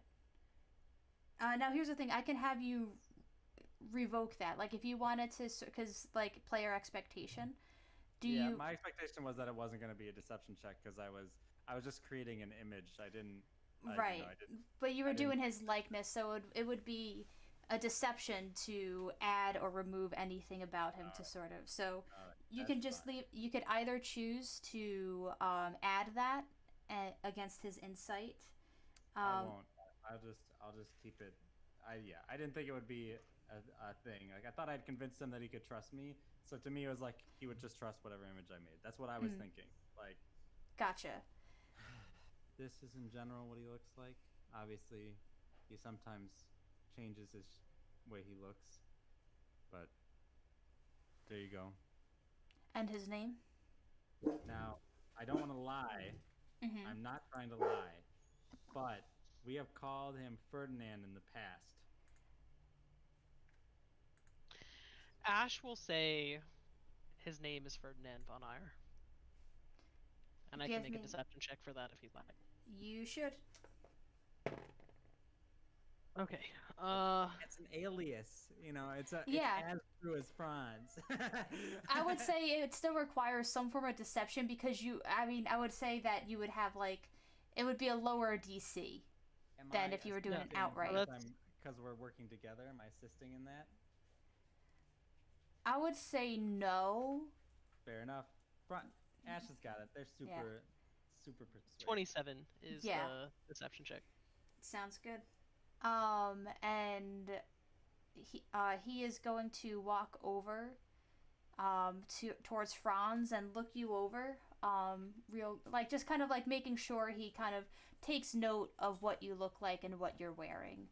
And then he will say to Ash and Nor, I am going to expect him to leave. The two of you have shown sportsmanship. You are welcome to stay if you so choose. And you are good fighters. I would like to see you in the ring sometime.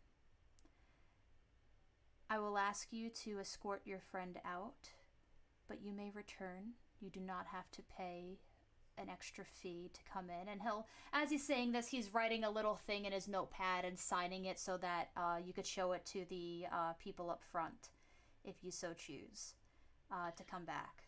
Can we compete 2v3? And the cards will be stacked against you, but if you wish to compete in that manner, I am okay with that, since it is clear that the two of you intended to keep to our rules. I'll look over to Ash, shrug.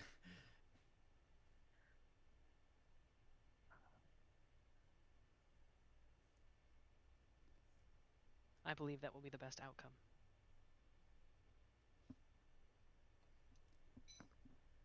And he will nod and then look to the two of you to get Franz out.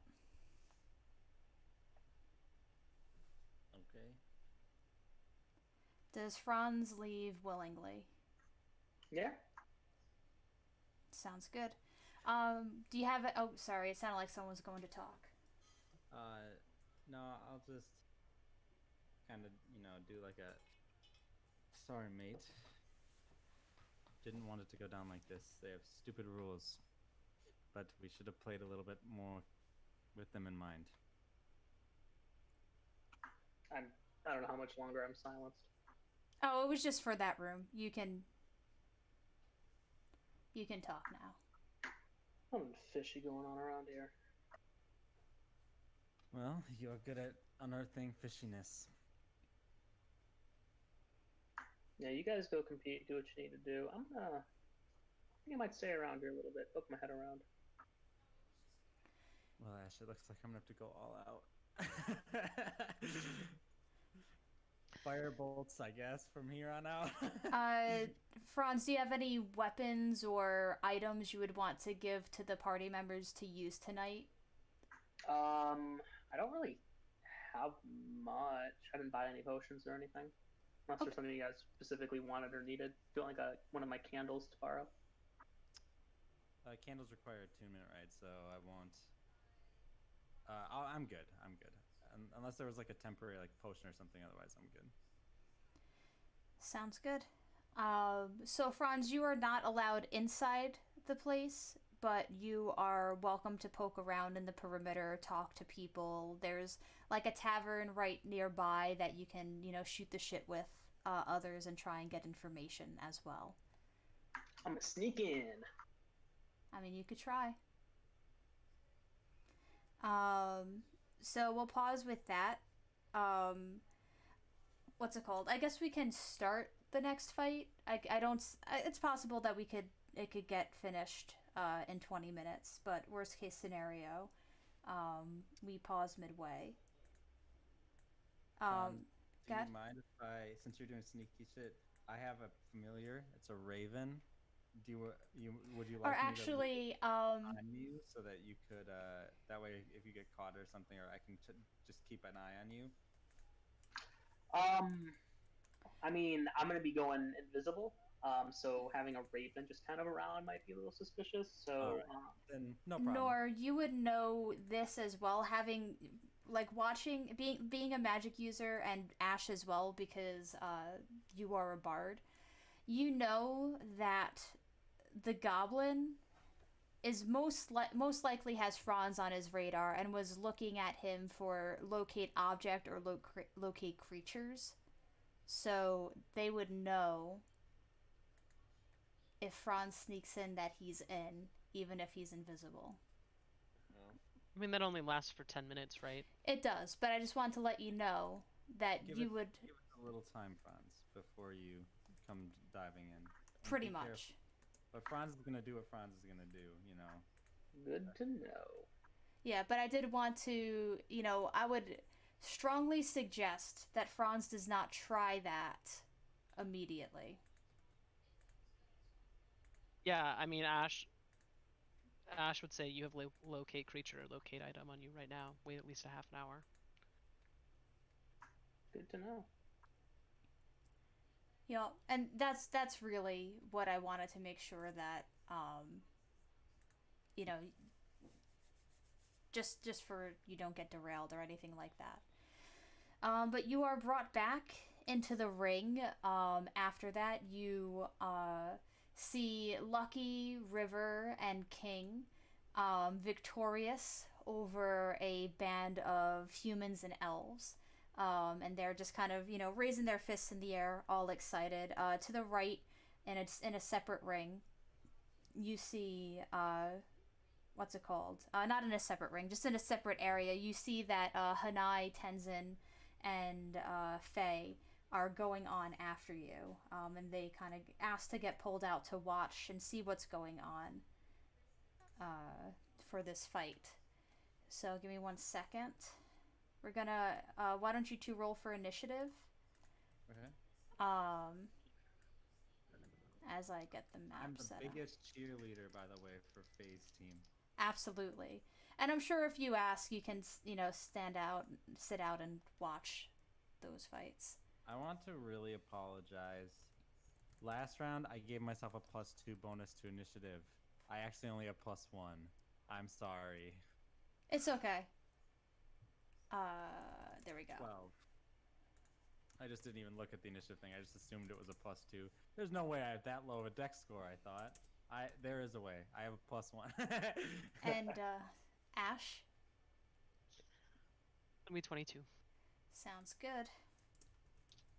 I have a +2 to saving throw because of the ring of protection. That's why I keep messing that up.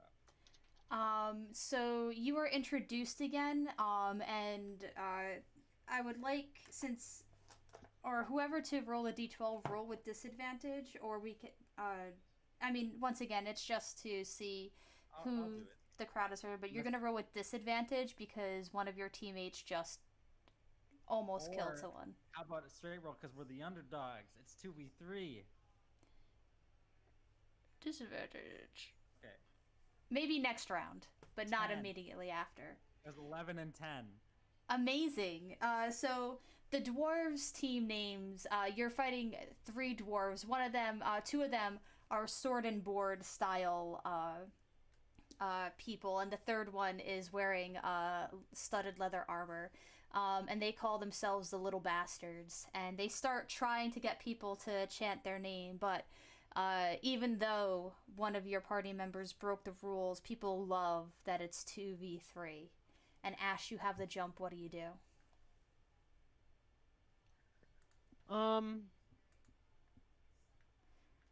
So the one so Drazdak and Thadmelin both have plate armor and swords.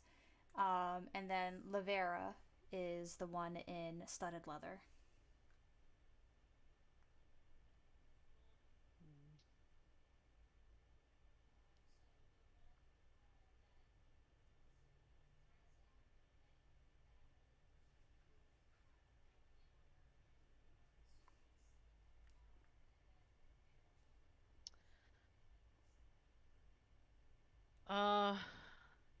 Yeah, I guess he'll just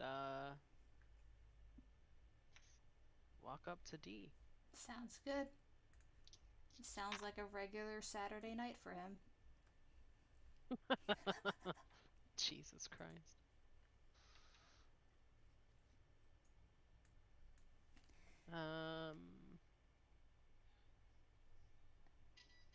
All right, so first attack is gonna be a 25. That will hit. He is doing these in increments to see where they go down, because he's not about to fucking kill anybody. Sounds good. So, yes, the first one hits. Give me that damage. That's gonna be a 12. Yep. It's a good chunk, but they are definitely not bloodied or anywhere near it. All right. Critical. Ooh, yeah. Nice. But this wouldn't be dropping them in one hit now, right? If the critical Correct. does a lot of damage, okay. For max damage, yo, it's gonna be. That's 24 damage. Okay, so now they are bloodied at this point. And it is his turn now. And you give I like, have oh one yeah, more attack, Kelly. I forgot. Yeah, bonus Knock action. him out. Knock him out. George Foreman, right hook, knock him out. That is gonna be a 19. That will not hit. Okay. That one. And what he is going to do? Just give me 1 second. He is going to. You watch him kind of pull from his pockets a vial of water that he throws to the ground. And I need you to make a dexterity saving throw, Ash. As a large 40-foot high cylinder just starts swirling around you. Or actually, 1 second. 10. Oh, he could actually get both of you. So he'll throw it between Ash and Nor. I need both of you to make dexterity saving throws. I thought he threw it on the ground in front of him. Yeah, but that was me not realizing what the radius was. I'm not actually upset. 8. I mean, sounds good. And then Ash? 19. Okay, so you'll take half damage. 1 second.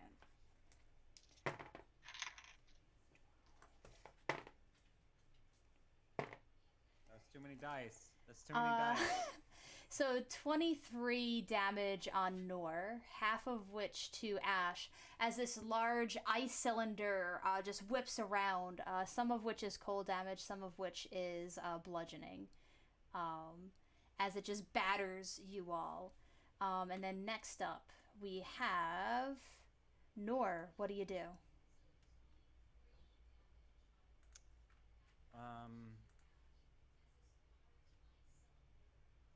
I'm going to cast Hypnotic Pattern on all 3 of them.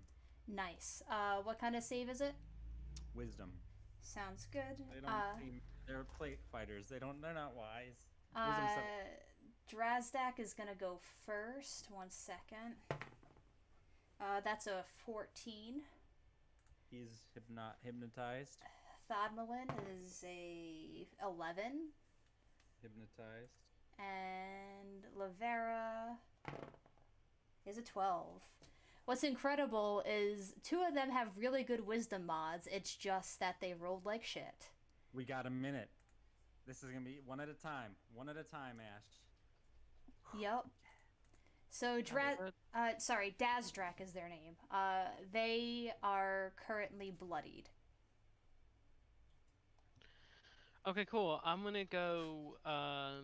One at a time. Yeah, one at a time. But I do want to be at the diagonal in between D and T. Mm-hmm. And I will start shooting firebolts now. Okay. So once one goes, once we knock one back into the fight, right? Because once we hit them, they're back. So. Yep. And you know that Dazdrak is up next. So, but yeah, Dazdrak Ash is the only one between us. So we get a full turn, right? Correct.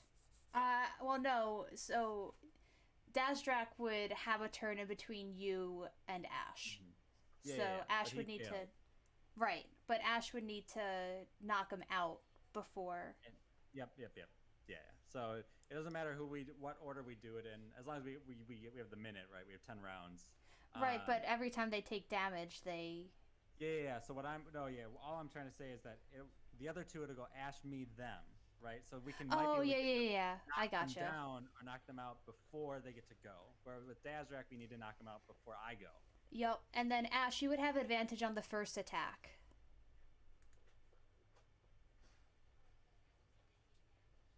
Okay. First attack is on D. Oh, if we're gonna do D, we could skip the first turn, and then if I attack, then you get to go right after me. Sure. Right, DM. That would work. Yes, but then they can also walk over and wake up any of the other two. No, they go before me in the initiative order.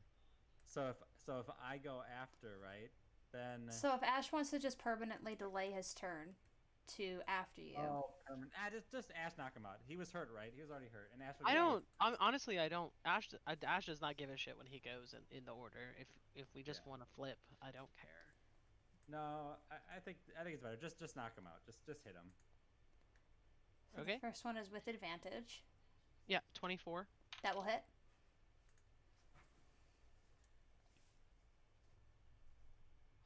And then what's the damage on that first one? It's gonna be 17. Okay, 1 second. They are very close. The second blade flourishes. Yeah, second hit is a 20. That Flat. will just hit. Roll your damage. Get it right underneath the plate armor. The is this a short sword or? This is a Rapier. Rapier, yeah. Rapier goes like you find that sweet spot right in the breastplate or something. Yeah, so that's gonna be 11. That will do it. So you have your bonus action that you could use on either of the two that remain. Yeah. I would say fine. wait. Wait? Yeah, because then you get a full turn, right? We want to try to knock them down before they get their turn to preserve our health and stuff. I will So I'll say that you take the dodge action, Nor. I'm bloodied. I was wondering, can I prepare an action? It would get lost at the end of the round. Okay. Well, normally it gets lost at the start of your next turn, but that's fine if that's how you want to play it. I'll just go after. I'll just take the dodge action and. I will send over an inspiration die to Nor then as my bonus action. Sounds Okay. good. So then we're back to Ash again. Unless Nor wants to do anything to heal herself or prep. No, I'm good. Sounds good. Do you want to? I imagine you want to get in between the two of them.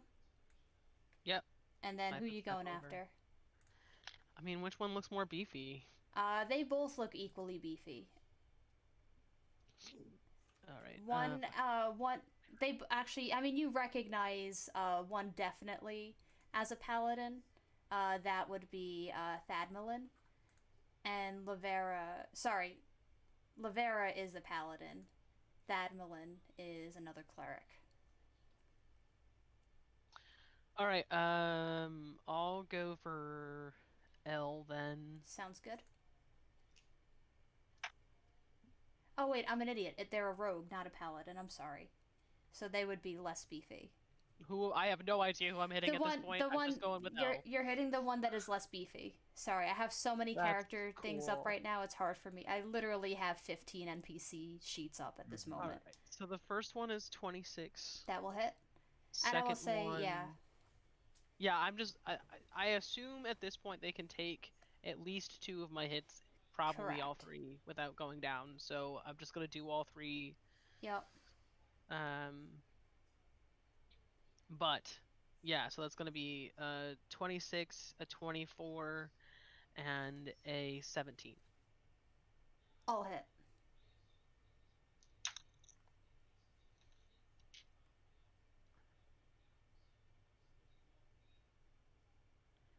The first one is 18. Sounds good. Second one is 10. Mm-hmm. Third one is also 10. Okay. So They 48 are total. bloodied. It's 38, not 48. Yeah. Um, Sorry. it's all good. Nor, Lavera is now awake So I can and wait. bloodied. I can wait to use Bardic Inspiration until after the D20, but before you tell me if the roll succeeds. Correct. Yeah. So the roll is. I'm gonna use it. I roll a natural 5, so it's 14 because I get +9 to hit. Mm-hmm. And then is this the one that's in plate? It is not. Okay. This is That's the a road. +7. Ooh, that's really good. So that's 21. So that turned a 14 to a 21. Hey, that turned it from a miss to a hit. Awesome. So then I do 3d10 damage. Nice. And wait, do I have empowered cantrips? Is that a thing? I don't know how cantrips work. I never thought I'd have to actually throw one. I'll assume I don't. Cantrips, they level up with level though, so they are empowered in a sense. So you should have I think 3d10. Yep. I know that part. Yeah, 19 damage. Sounds good. That 1 second. Please tell me it does it. I don't want to take any more damage. I'm already bloodied. That actually just barely does it. Ooh, thank goodness. So all that's left is Thadmilin, who is a beefy. But the first attack, Ash has advantage because they are incapacitated. Okay. Go for it. Yeah. All right. So attack 1 is a nat 20. Okay. Nice. With You that need advantage, that. baby. Yes, that's what I call a hit. All right. So that is gonna be.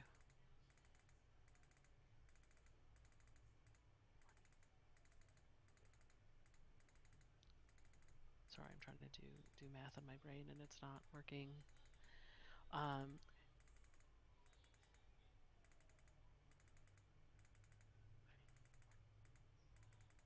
30 points. Nice. They are exactly bloodied. All right. Wait, You did got- L go down? L is down. Yeah, Oh, L. sorry. Okay, cool. I forgot to. No. That's. I just wanted to make sure that I was doing this correctly. Mm-hmm. Cards are awesome. Yo. That Bardic Inspiration, like we could have really been fucked. Yeah, I know that Bardic Inspiration is real nice. And then turning to T, that puts me at a 20 and a 24. Both hit. Yeah. All right. Roll that A little bit damage. less. 22. They are still up, but just barely. Really? They're pally and they're just barely up?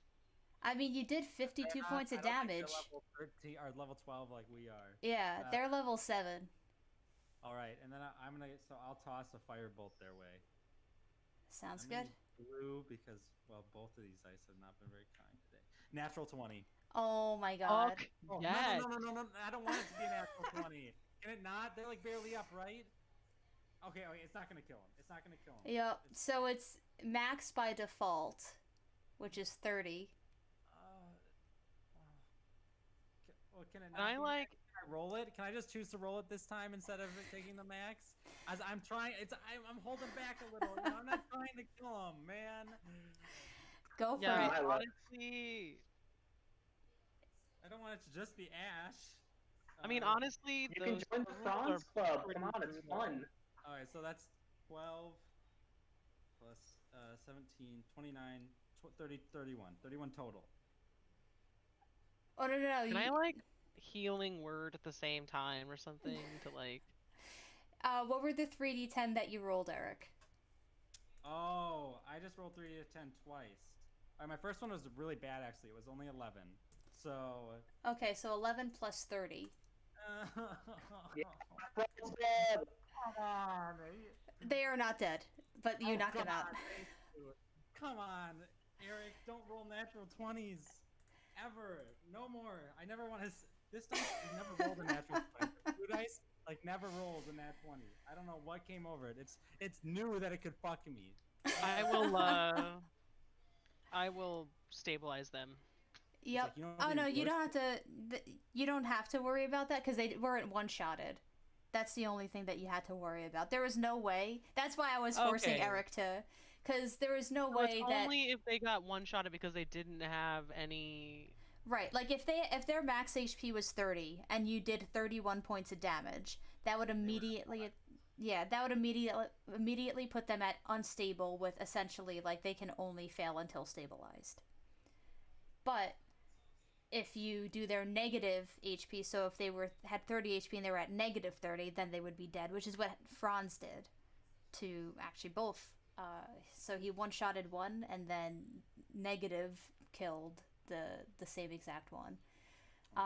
This one you were not at risk of negative killing because their max HP was 60, which means if Eric got absolute max, he would not have been able to kill them because they still had some HP left. That's why you weren't worried about it. Yeah, but I still wanted you to sweat a little. Okay. But So, yeah. Quick Okay. question. I know this won't be till next week, but I can polymorph before the fight, right? You said I could do that. Like you can polymorph like during a fight and stay polymorph between fights. So therefore, I could polymorph before the fight. By that logic. I mean, yes and no. It would be bad taste for you to polymorph like the spirit of it is you actually, you know what? Yeah, the way that I explain it, sure, you could polymorph before the next fight. All right, that's all. But you would need to find a space where you can be a T-Rex. Because the stadium is packed though. So let's say like as we're entering, and I'm gonna like do like a. I'm gonna like I guess it doesn't matter now, but I'm gonna pump up the crowd and say, "You want to see something amazing? Bam! I'm a T-Rex." Like, you know what I mean? Like I'm pumping up the crowd. Like, you know, it's not. I'm not cheating. that is very close. Because then, I will say if you do that, then the other ones would also be able to do that. And I'm going to play that because the spirit of it is you can do your buff spells before like the start of the tournament and have it carry over, like mage armor. And if you polymorph during a fight, you wouldn't be told to not polymorph during a fight. But like then that means I'm going to also have the opposing team do their buff spells before the fight as well. Okay. So if you want to do that, that's okay. But just know that I am going to play the other team similarly. That's fine. Mm. How many rounds do we? We have 3 more rounds. Yep, you have 3 more rounds. Now know that moving forward, I mean, right now, both of you were, you know, the first round was kind of like a wash for all the people that were like, you know, higher level. Now you're going to start having people be. One of our members effectively died. Yeah. Round 1, so I don't know about it being a wash. Well, it was meant to be. So, what was I gonna say? Now you're going to start encountering people with lower HP based on their max HP and, you know, limited resources and all that. So this one was a bit harder in terms of, like, you know, managing your resources, but those were also at full HP. You're going to be fighting tougher people. However, they, like you, will also be hurt. All right. Well, I managed to conserve my spells, so... Yeah, I mean, honestly, we're doing okay. And if we really need to, I can do Warding Bond with Nor. We might want to. I only have 43 HP left. I already took a lot of my health and damage.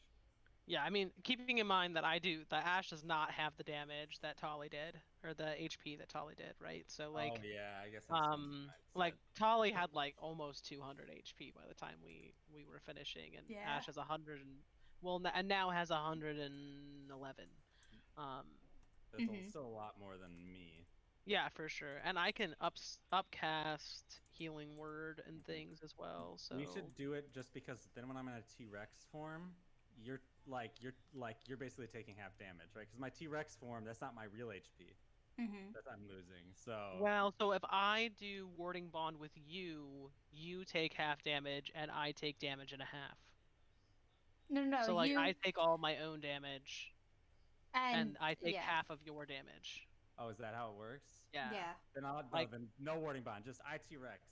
That's what we're doing. Yeah, because that's the reason Tolly did it all the time, is because she had the HP to spend. Yeah. But yeah, Thoughts, everyone, All on right, so today's session. yeah. Oh, well, first, just one final roleplay thing. Yeah. How's my favorite other team doing? Oh yeah, they are cheering for you. Tenzin is actually Fire Devils. okay, sure thing. I will write that down. Because Hanai is a tiefling, right? Yup, she is a purple tiefling, and you got They Faye. only knows fire magic. Yup. And then Tenzin's like, I don't care enough for the team name. If it makes you happy, I'm happy. And he's usually a sort of like reticent person, but he is actually on his feet cheering for y'all, seeing you take out the other team while outnumbered. Is it against the rules to heal in between? No, you totally can. Like essentially, like you are shuffled out and then put like there's like imagine there's always like it's divided into three sort of sections. Cool. So there's multiple fights going at any one time. So there's not enough time to like short rest, but there is enough time to heal up if you want to. Like I would say there's like a minute in between rounds, Oh, so you can. okay. I thought there would be. I thought there was longer, so never mind. Gotcha. I don't have anything that can help us right now. I do have 2 potions of healing, but I'm gonna save it. If we had long enough, I would do the prayer of healing candle. It's just because you said the other team was like cheering for us and stuff, so I assumed that there was like time in between. I assume that the longer the tournament goes, the more time we'll have, right? Well, the point is you don't have time to do healing in between. So we could Okay. say like they were cheering because they finished their like the fights don't all start and end at the exact same Yeah, time. yeah. So like they finished theirs for their round before and then are watching you as they're waiting for their people to go. Sounds Sure. good. Um, Alright. But yeah, thoughts.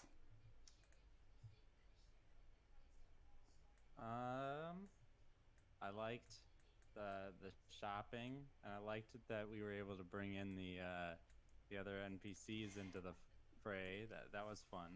That's Me fun. too. You adapted pretty quick to me being like, well, I'll just bring them with. Yep, and it's funny because a part of me was like, you know what? Maybe I'll do teams of 4 so you can choose like which fourth you would want to have because I know that you don't really have healers. So that you could have like Hanai or Tenzin or Tomas or someone with healing ability. But then I was like, no, like there's so many NPCs. I'll just let it be them, and then NPCs galore. But it's cool because they're their own thing, and now it'll be interesting. I'm gonna do rolls to sort of see if they are able to get into the finals. You gotta create like a tournament bracket. That's Yeah, I'll be back in like 5. every day. yup. So I'm imagining there'll be like 3 brackets, and each one of y'all are in those individual brackets, so you're not like fighting each other before the finals. Because let's be real, it'll be really fun to have y'all face your friends in the finals, but it's not guaranteed.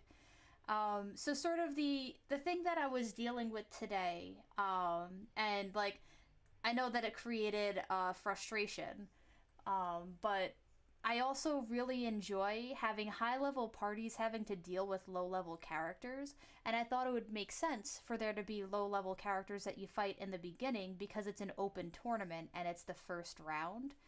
So sort of making these complications that you typically don't have to worry about when you're fighting beefy people.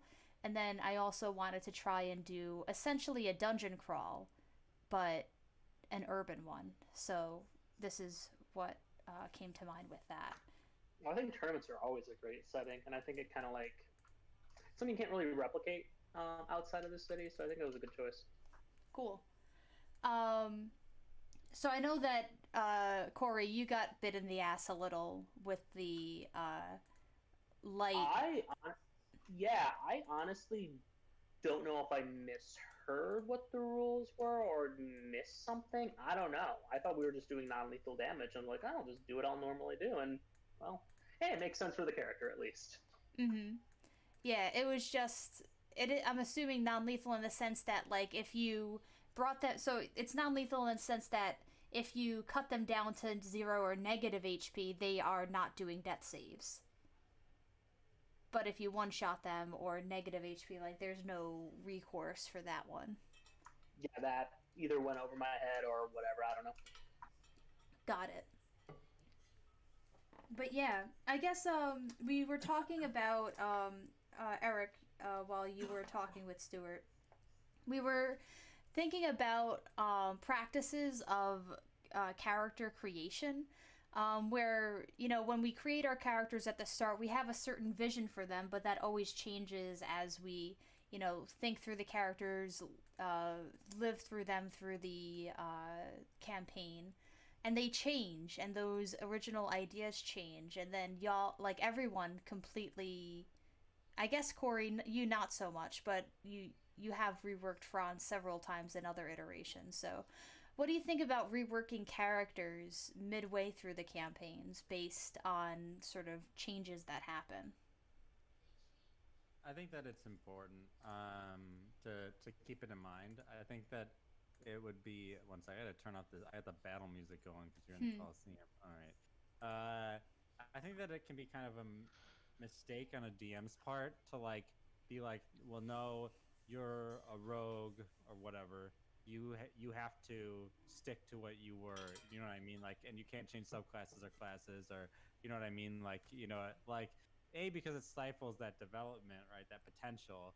But B, like, and this is what I probably said this on stream 100 times, but the what is on your character sheet is just a mechanical, right, like the rules explanation of who your character is, right? It's not That's not who your character is, right? Your character is whoever they are in your head, and there's a certain lack of fidelity between the two, right? Like between your character as you imagine them and your character as they are in the game, right? And Mm-hmm. so sometimes you have to make changes so that those things line up better. Like that, it would stink if you're like, yeah, my character is, a master, I don't know, a master of the bow, but you started out taking like I don't know ranger, and like you don't feel like you're that master of the bow, right? For whatever reason, right? Being able to like switch into like being like a fighter, where like an arcane archer or something, where you feel like you hit that the fantasy of what that character is, I think is really important. But I see a lot of DMs like on Reddit and stuff who are like, my player wants to change subclasses, and they're like, you know what I mean? They don't get it. You know what I mean? They're like, should I let them change it? Like this seems not okay. And then, but then of course, every comment is absolutely you should let them change their damn subclass. Like Yeah, I mean, I think that this is like that hits on the head for me some of the things that I don't like about 5e, right? Is like 5e is has made a lot of like they've added a lot of material that allows you to do a lot now. But ultimately, I always felt like 5e was pretty cookie cutter when it came to the mechanics supporting who the person is. Um, because like in a Pathfinder game, so I find in 5e games that last a long time, I want to change things like subclasses, whereas in Pathfinder games that have moved a long time, or have gone for a long time, there are enough ways to pivot built into the mechanics that I can grow the character with the personality without actually having to change kind of some of the core stuff that I chose at the beginning. Once I kind of figured out the system, right? Like, particularly for those who are in like, their first campaigns, you're not always going to know the rules well enough to know how it plays at the table, right? And so I think it's important to allow for that in any game you're in. Um, but as a more seasoned person, as a more seasoned gamer, that's that's always been a problem for me in 5e. Mm-hmm. And I want the mechanics to support the person, mm-hmm. Yep. right? Like otherwise what's the point of the mechanics for me? That's where I come from. Yeah, I think a lot of it is like deeply rooted in like just kind of like old school game design. Like especially I'm thinking like MMOs where once you pick a specialization, you're kind of like stuck into it, and there's usually like a heavy cost associated with going away from it. So I think that's in part, not totally, why DMs might be hesitant to allow people to make that switch, because it seems pretty baked in. Like there isn't like a there isn't anything raw that talks about being able to switch subclasses or switch classes or whatever. Um, so I get that. There's people who are very much married to that. I think it just comes down to having a conversation with your DM and the kind of campaign you're in.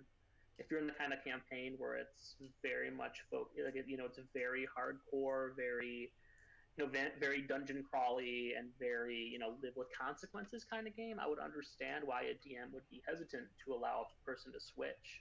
But then if you're not the person that likes to be in that kind of campaign, something to think about as well. Um, I can see reasons for both sides, but I think ultimately flexibility and having conversations about the kind of game people are playing is important. Sorry. Yeah, definitely. I think that there's that certain. I think it is an old school thing. It's not just I think MMOs too, because like two anecdotes. So one, my dad played a lot of D&D in the '80s when he was in the military. He was stationed in Germany at the time, and when we expressed like some interest in it, or he shared it with us. I don't remember exactly how it happened when I was younger. Like this is my first exposure to D&D. For him, it was a big deal to like give us his characters. Do you know what I mean? Because for him, you have to like earn each level via like the experience point system. And I remember hearing this story of like in California in the like late '70s of this guy like talking about his girlfriend at the time who had like found a deck of many things, and she was playing like a wizard, and she drew a card, and like it was like the 10,000 experience points card or whatever, right? And um and so then her wizard was very high level. Well, at that time, no wizards were high level because wizards sucked in first edition. And so but wizards at high level were very strong. And what ended up happening is she started to get like invited, and he did too, to like these like higher level games that were going on because she was one of the only people with a high level wizard who could play in the game. It's like now we think of that's like weird and archaic, right? Like, well, it's just numbers on a sheet. You could just fabricate what level your character is or whatever.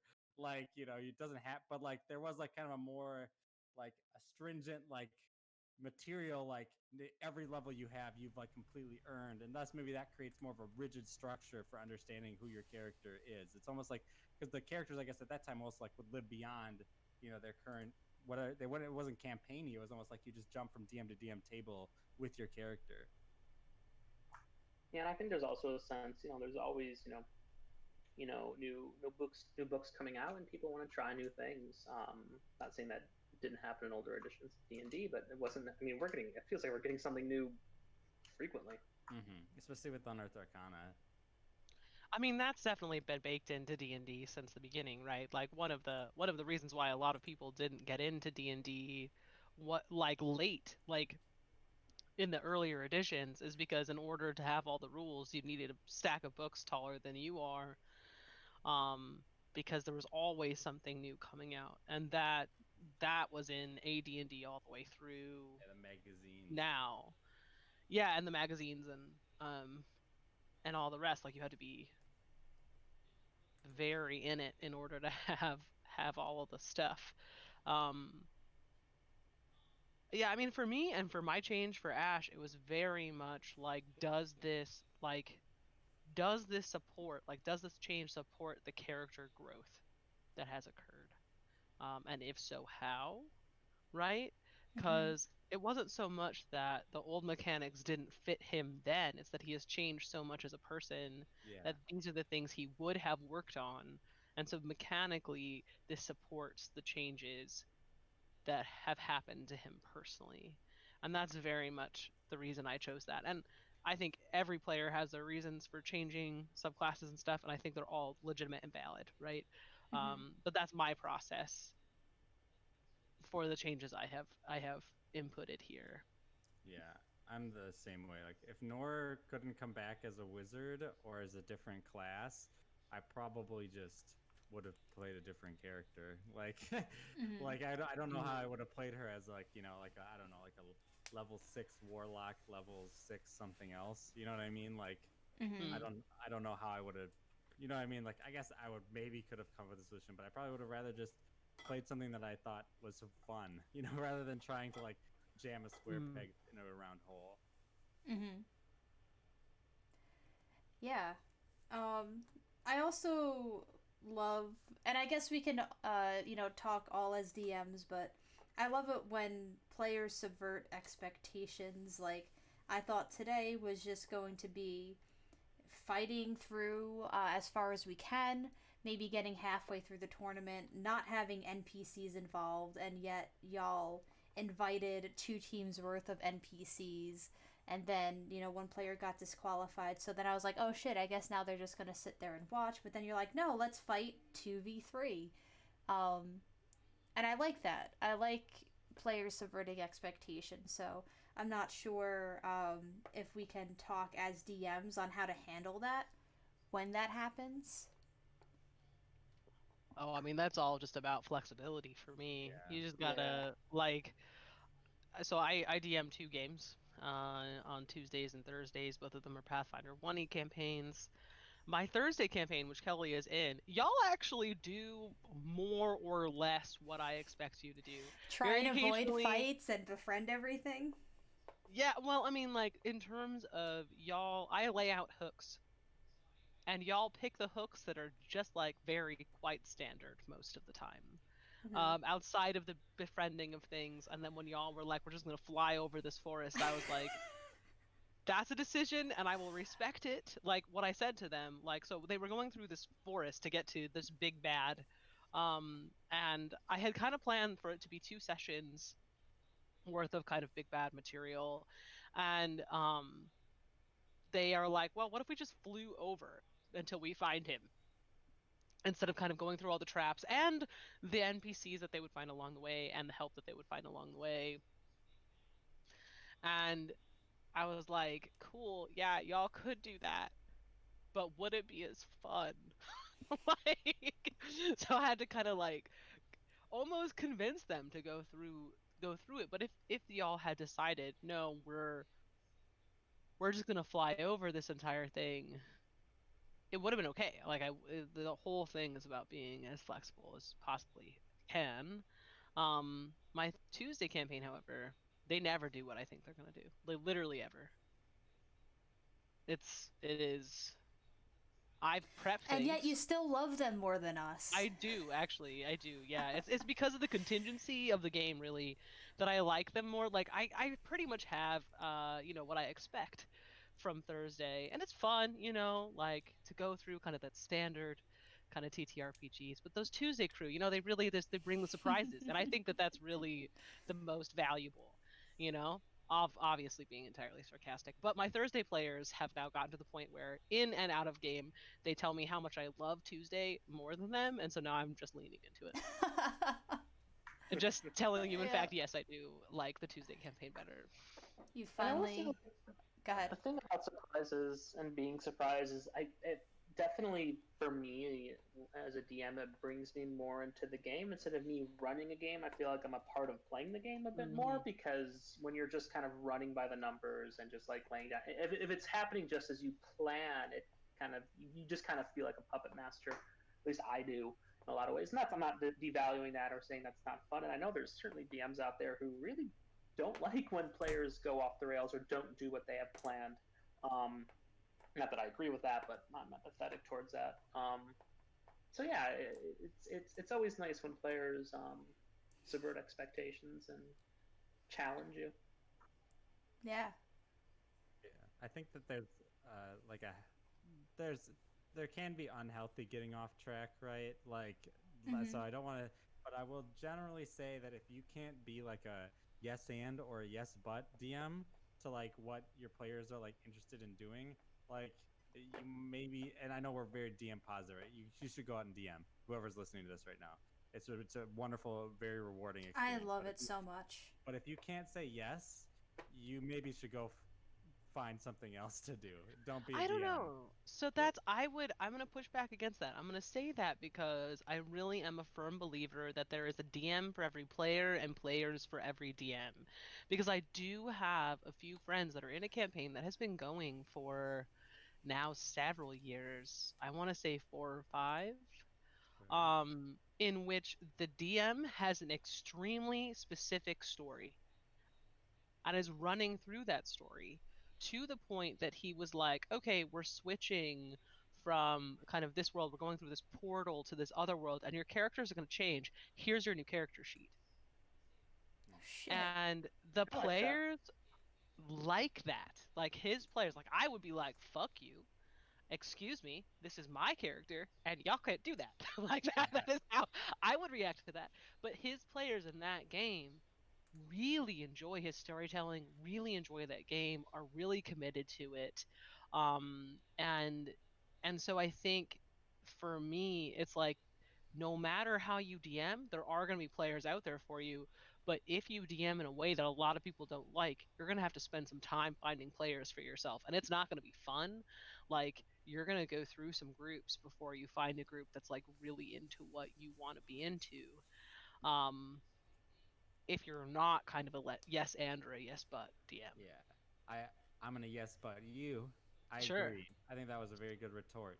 But I will say that like as a DM, you need to have at least a little bit of like letting the players be part of the story, right? That's the core of that yes, whatever, right? Is like Mhm. sometimes the players are gonna throw you a curveball, but I do think like even the Tuesday group that I DM, I think that they generally like to have a pretty like more prescribed like what are we doing in the next session kind of thing, like when I've left them to their completely own devices with no like really immediate threat or like thing to We look do. for a spa.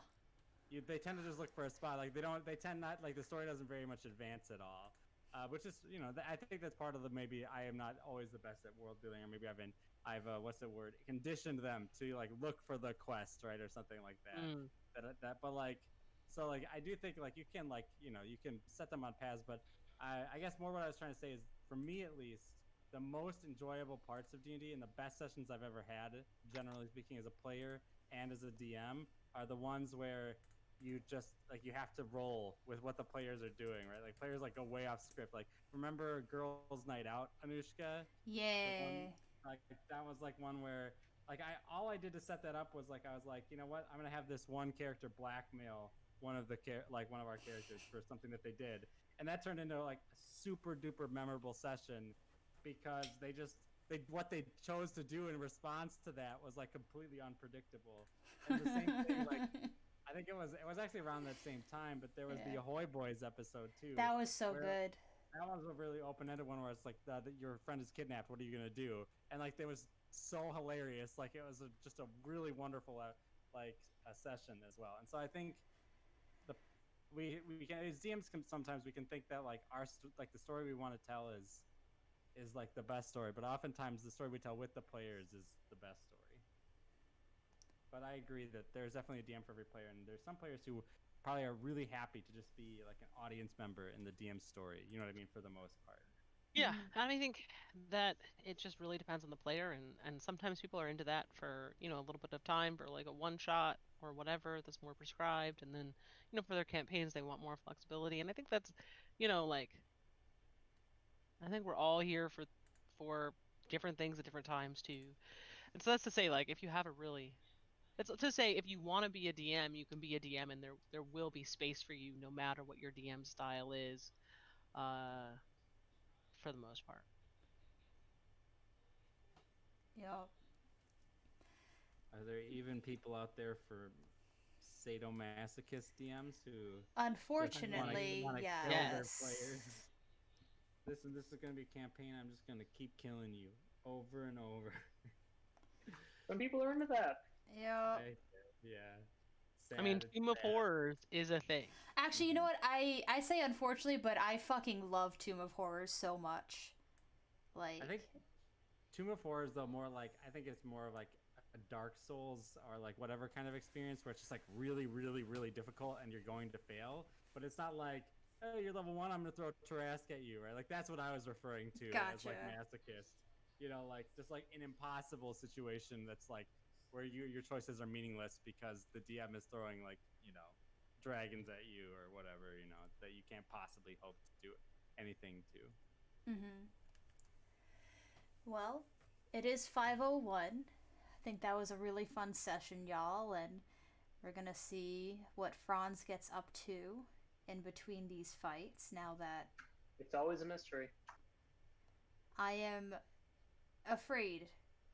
But I am that'll be afraid for. we have to do these fights. I We Yep. have will wall. be fine. I have wall of forces, so I mean, that can help cut enemies in half too. really, honestly, we're gonna be fine. I just want to win, dude. You know. We can I do made it. this so that it would be like a 50-50 shot when it was three of you. I mean, so the thing is, for me, you also put a lich in front of us that we killed in 2 rounds. I So hate y'all. it's gonna be fine. I think both me and Eric are pretty good at strategery, and so, you know, That's true. Yeah. I guess I think I'm not bitter, but maybe I have like a little bit of like I don't want to call it trauma, but I have a little bit of hesitation just because Willow got down so much. Like every fight, Willow was like dying, Yeah.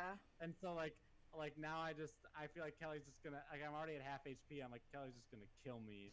Like No, my NPCs play by the rules. I mean, they play by your rules, not the rules. Exactly. I think that those are two different statements, in fact. No, not Um, allowed. yes, like yes, it is. But also, I have like unsettling words and. like I know that it's a little bit of like metagaming or like rules lawyering, but with the polymorph thing, like it actually really matters because if I polymorph before the fight, then the polymorph form is taking damage, not me. Like Yeah. before I can turn into the T-Rex, like it ends up making a big difference because like if I'm taking like chip damage at the start of every fight before I can polymorph, there's a chance right that like I just die. And I haven't used any of my spell slots yet either. So. Yeah. Beautiful. I've only used 1/3 and 1/1, so Nice. it's gonna be intense. It is like I will say with Franz, I really wish Franz was with us, but I feel personally my feeling was with Franz that there's no way we lose this tournament. But now failure seems like really possible, which makes me much more like contemplative of what should I be doing? Like you know what I mean? Like how are we gonna get out of this? You know. But on the bright side, if Franz is stealthy enough and keeps out of the goblin's scope, even if you do lose, he can find out information about the people that. Just steal the I mean, artifact. I have a question, Kelly. If Uh huh. if a team gets booed, are there any mechanical replication? Nope. I wanted Oh, to that's do so that. sad. I know, I wanted to, but it was, I don't know, I was already juggling 15 characters plus, like, names, So and it was a bit much for me to handle that. my thing is I have unsettling words and a very high performance, and I feel like if I got the entire stadium to boo a team. I mean, that's something different. Like, if you wanted to use your built-in mechanics for D&D to do that, I would say then yes, that would work. But my D12 rules for who's cheering for whom, not Oh so yeah, yeah, much. yeah. No, for sure. That's why I was asking if you had any ideas for that. But anyway, it is 5:05, and Yeah, we could we talk gotta about. get. So. Yeah, and send me the unsettling word stuff and all that, and I could kind of think of how it would work with the tournament. But Cool. thank y'all for playing, and I look forward to next week. Bye.